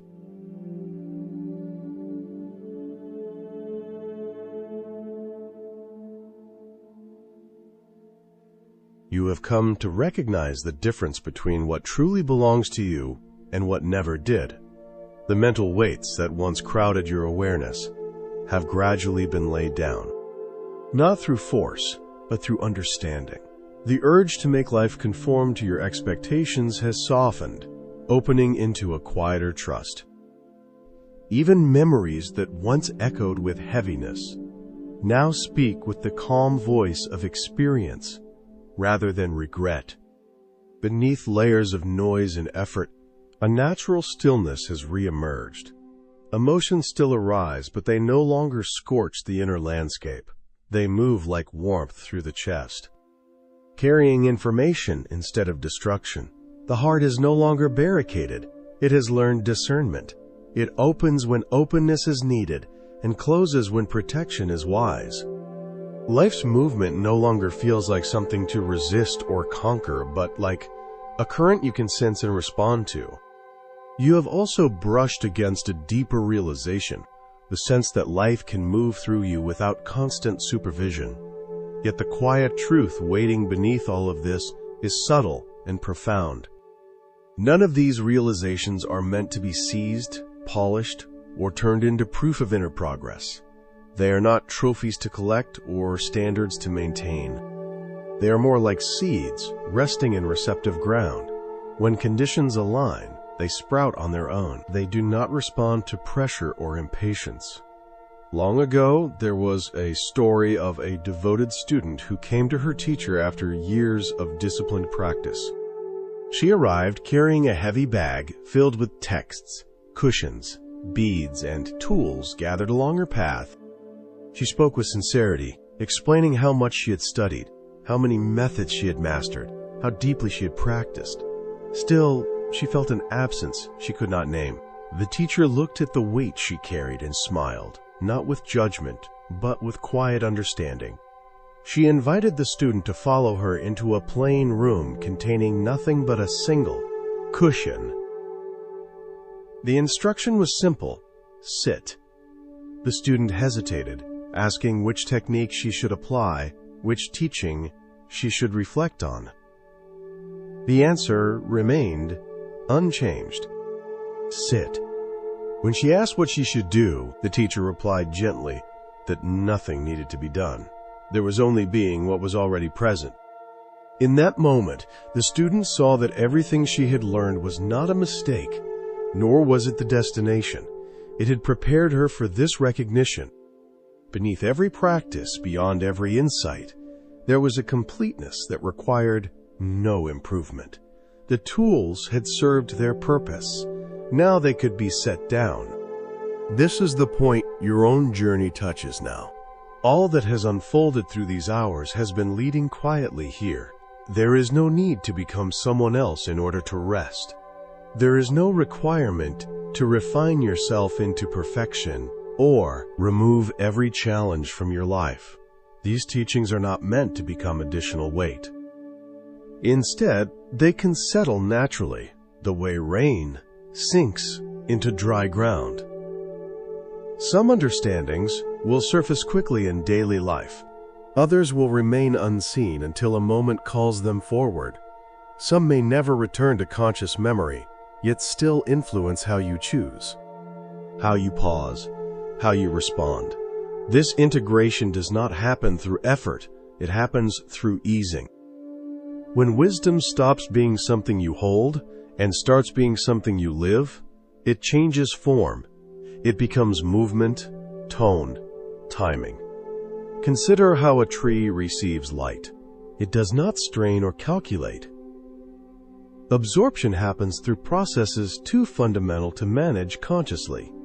In the same way, your inner life knows how to take in what it needs and release the rest. You may already sense the effects.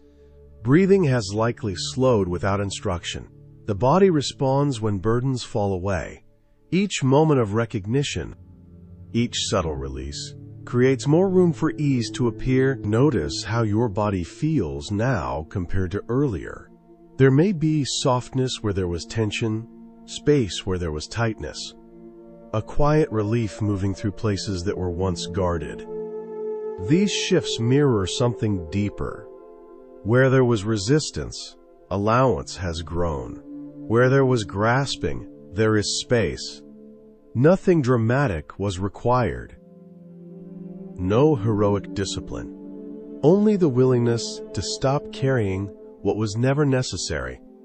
There is a Zen expression that speaks of meeting each moment with a beginner's mind.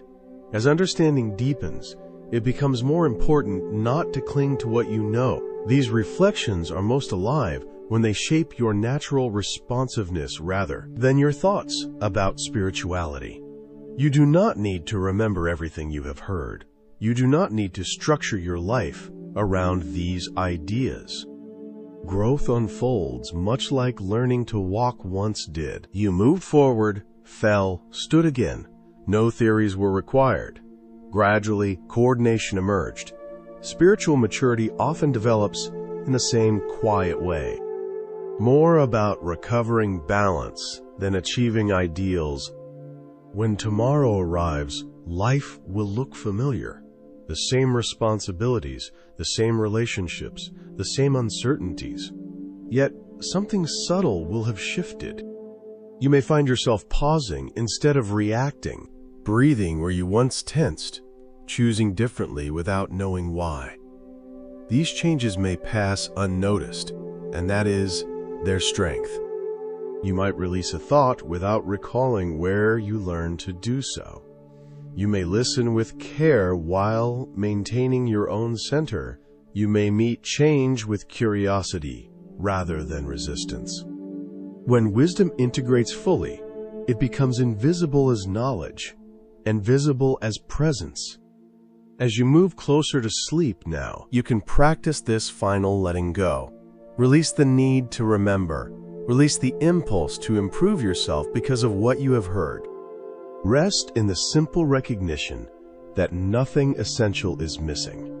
What you have been seeking has always been here, quietly aware, listening, breathing, present. And in this resting, without effort or expectation, everything continues unfolding on its own. The awareness that has been listening all along does not need confirmation. It does not require proof, reassurance, or repetition. It simply remains, steady and clear, even as thoughts fade and sensations soften. What you have been gathering was never something external to be collected. It was a remembering of what has always been functioning quietly beneath every experience. The understanding that seems to arrive now is not dramatic. It does not announce itself with certainty or demand belief. It settles gently, like dusk spreading across a familiar landscape. You begin to sense that the love you were cultivating was never manufactured. It was the natural warmth of a heart that has been beating faithfully through every season of your life, even during moments when you felt disconnected from it. As the body prepares to rest, there is nothing that needs to be carried forward into sleep. Dreams do not require instruction. Rest does not need guidance. The intelligence that has guided you through countless nights already knows how to release the muscles, slow the thoughts, and soften the boundaries between waking and dreaming. You have trusted this process your entire life without effort. When you stop holding on, relaxation deepens by itself. Peace appears not because it is summoned, but because nothing blocks it anymore. Vigilance relaxes. The sense of needing to oversee every detail dissolves. What remains is a quiet confidence that you are not required to manage existence moment by moment. The images that were shared earlier point to the same truth from different angles. Patterns weaving themselves. Gardens finding their own beauty. Life unfolding through an intelligence larger than individual preference. These are not metaphors meant to be admired. They are reflections of processes already happening within you. You do not need to understand the full architecture of your life for it to unfold wisely. You do not need to control every outcome for meaning to emerge. Even the wish to comprehend everything can rest now. There is permission to not know. There is permission to trust without explanation. As attention softens, distinctions lose their sharpness. The boundary between effort and ease becomes less defined. The one who learned and the learning itself begin to feel less separate. The idea of progress loosens its grip. What remains is presence, simple and unforced. Silence is no longer something to achieve. It is noticed as the background that was always there. Thoughts may still pass through, but they do not demand engagement. Sensations may arise, but they are allowed to move and fade. Nothing needs correction. This is not a special state. It does not require protection. It is ordinary and intimate, closer than breath. You have touched it many times before, in moments of stillness, in brief pauses between tasks, in the quiet after laughter, in the space before sleep. Tonight, you simply remain with it a little longer. As the mind releases its habit of searching, a gentle clarity becomes apparent. There is a sense of being supported rather than suspended. Life feels less like something you must navigate and more like something that carries you. This does not remove challenge or change, but it alters how they are met. Even uncertainty becomes softer. Not knowing no longer feels like a problem to solve. It becomes an open field where new responses can emerge. The need for certainty relaxes, and in that relaxation, creativity and compassion find room to move. You may notice that effort has dropped away without instruction. There is no strategy involved. The body knows how to settle. The mind knows how to quiet.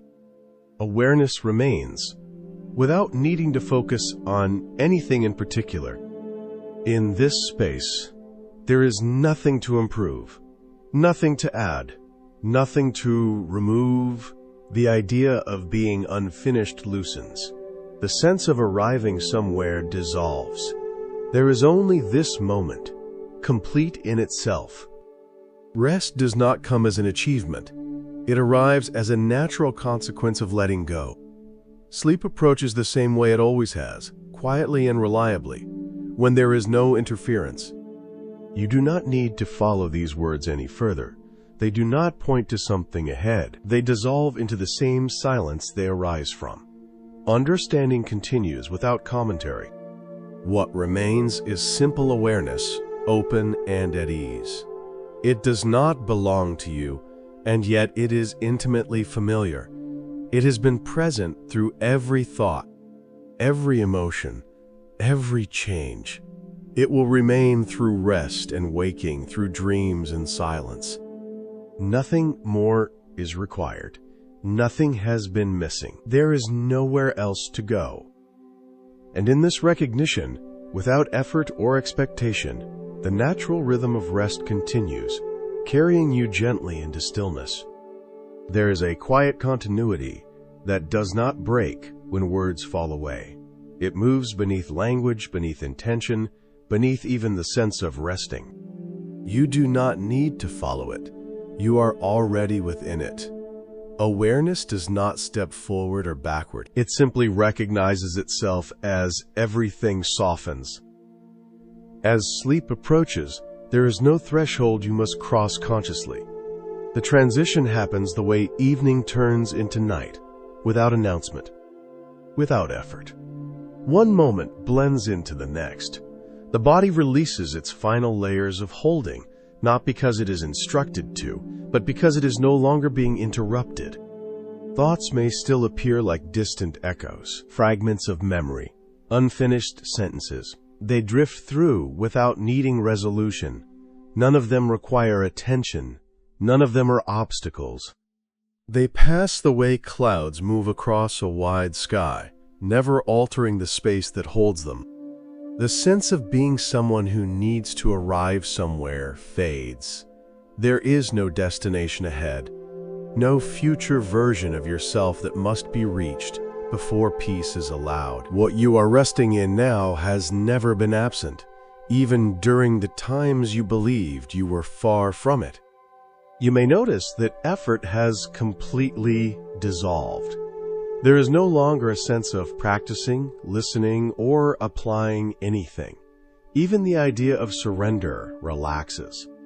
Because surrender itself is no longer necessary when nothing is being held. This is the simplicity that all teachings circle around, not as a conclusion to be understood, but as a direct experience that cannot be grasped. It is not fragile. It does not disappear if attention wanders. It does not strengthen when noticed. It simply is. In this openness, the body continues its own intelligence.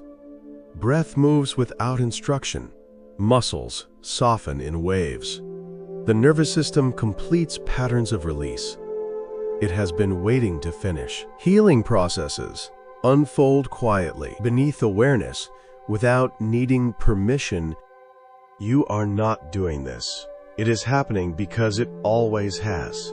Every night, your system remembers how to return to balance. Tonight is no different, except that there is less interference, less urgency, less need to oversee the process. The sense of time becomes vague. Minutes no longer matter. The narrative of before and after loses its relevance. What remains is presence without edges, awareness without effort, rest without intention. Even identity loosens. The labels you carry, the roles you play, the stories you tell about who you are, do not need to accompany you further. They can remain where they are, harmless and unnecessary. You do not need to reject them. You simply do not bring them with you. There is a gentle recognition that nothing essential depends on thought. Understanding continues without words. Wisdom functions without concepts. Love flows without being named. If fear once accompanied letting go, it is absent now.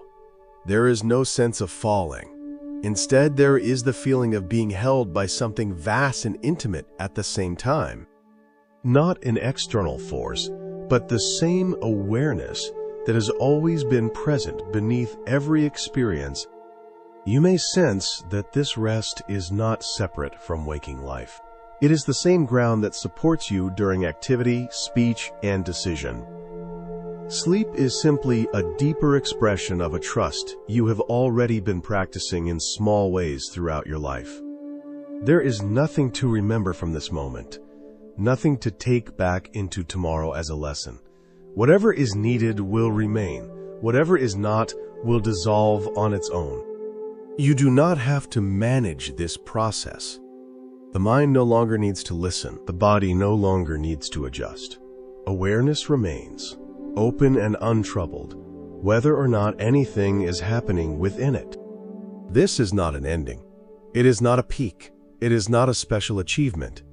It is the ordinary truth that becomes visible when striving ends. As consciousness drifts naturally towards sleep, there is no loss. Awareness does not disappear. It changes expression, just as it does between waking, dreaming, and deep rest. You are carried through these shifts by an intelligence that has never failed you. The same presence that listens in silence now will be there when you wake. It does not sleep and it does not wake. It simply remains, unchanged, while experiences come and go. There is nothing left to resolve, nothing left to release, nothing left to understand. Only this quiet belonging, this ease, this simplicity that requires no effort to maintain rest happens. Breath moves. The night unfolds, and everything is exactly as it needs to be.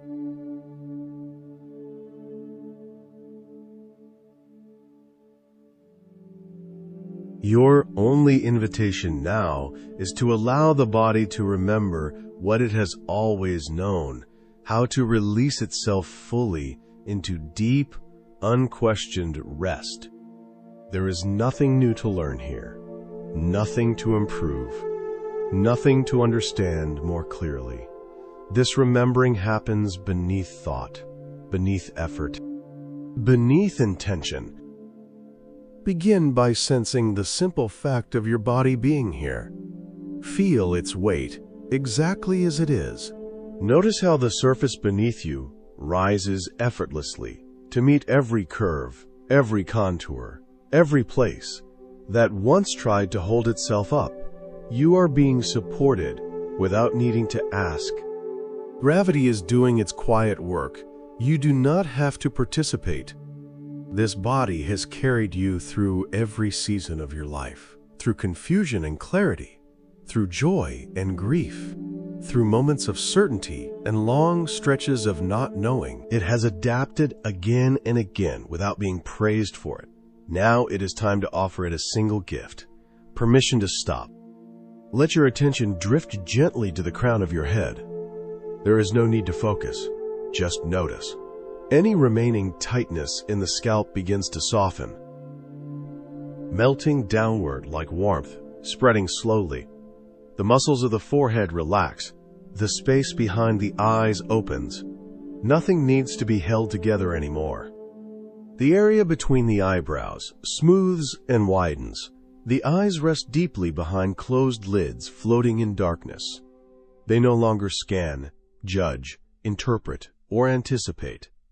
Seeing is not required now. Awareness remains, even without images. The jaw loosens. Teeth separate slightly. The tongue rests in the bottom of the mouth, quiet and still. No words are forming. No explanations are needed. A gentle wave of ease moves down through the neck, releasing old patterns of vigilance and effort. Your shoulders begin to descend, not because you make them, but because they no longer need to stay lifted. Years of carrying responsibility, tension, and expectation are allowed to drain away. They sink downward, heavy and relaxed, giving themselves back to gravity. Your arms grow loose and fluid. Elbows soften. Wrists release. Hands open naturally. Palms warm, fingers curved without intention. Nothing is being grasped. Nothing needs to be defended. With each breath, relaxation spreads through the chest. The heart rests in its own rhythm, steady and unguarded. It no longer needs to brace itself against disappointment or reach for reassurance. It simply beats, quietly faithful, The ribs rise and fall with effortless breathing. No instruction is required. No correction is needed. The body knows exactly how much air to take in and when to let it go. The belly softens completely, moving like gentle waves on a calm sea. Any tension held here from old emotions, unspoken fears, or daily strain dissolves without analysis. It does not need to be understood to be released. The nervous system recognizes safety and responds automatically. The lower back settles into the support beneath you. There is no longer a need to hold yourself upright. The hips release. The pelvis softens. Thighs become heavy. Knees loosen. Calves relax. The sensation of effort drains out through the soles of the feet. Your entire body becomes still water, not frozen, not numb, simply at rest. Nothing is being resisted. Nothing is being pursued. As the physical form settles, everything you have heard tonight begins integrating on its own. You do not need to remember the teachings. You do not need to organize them. They are no longer ideas. They are becoming part of how your system responds to life. The understanding about releasing what belongs to others becomes a quiet strength. Letting go of mental burdens becomes a natural lightness. Flowing with change becomes ease in your movements, flexibility in your reactions, softness in your expectations. The fire of emotion burns now, with steady warmth, not consuming, not overwhelming. Stillness spreads through your being, like moonlight filling an open field. You are held by something far larger than personal effort. This rest is not escape.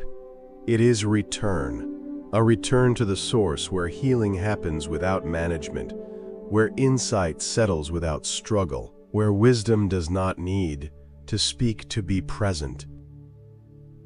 In this moment, you are not a person trying to improve. You are not a seeker on a path. You are not a problem to be solved. You are already whole, already complete, already at home. Let go of being someone with a past to fix or a future to secure. Release the effort of maintaining an identity. Allow even the idea of surrender to fall away. Nothing is being surrendered now because nothing is being held. What remains is pure being, awareness without tension, presence without direction, silence that does not oppose sound. You are the space in which all sensations arise and dissolve. You are the openness that allows breath to move. You are the stillness beneath thought.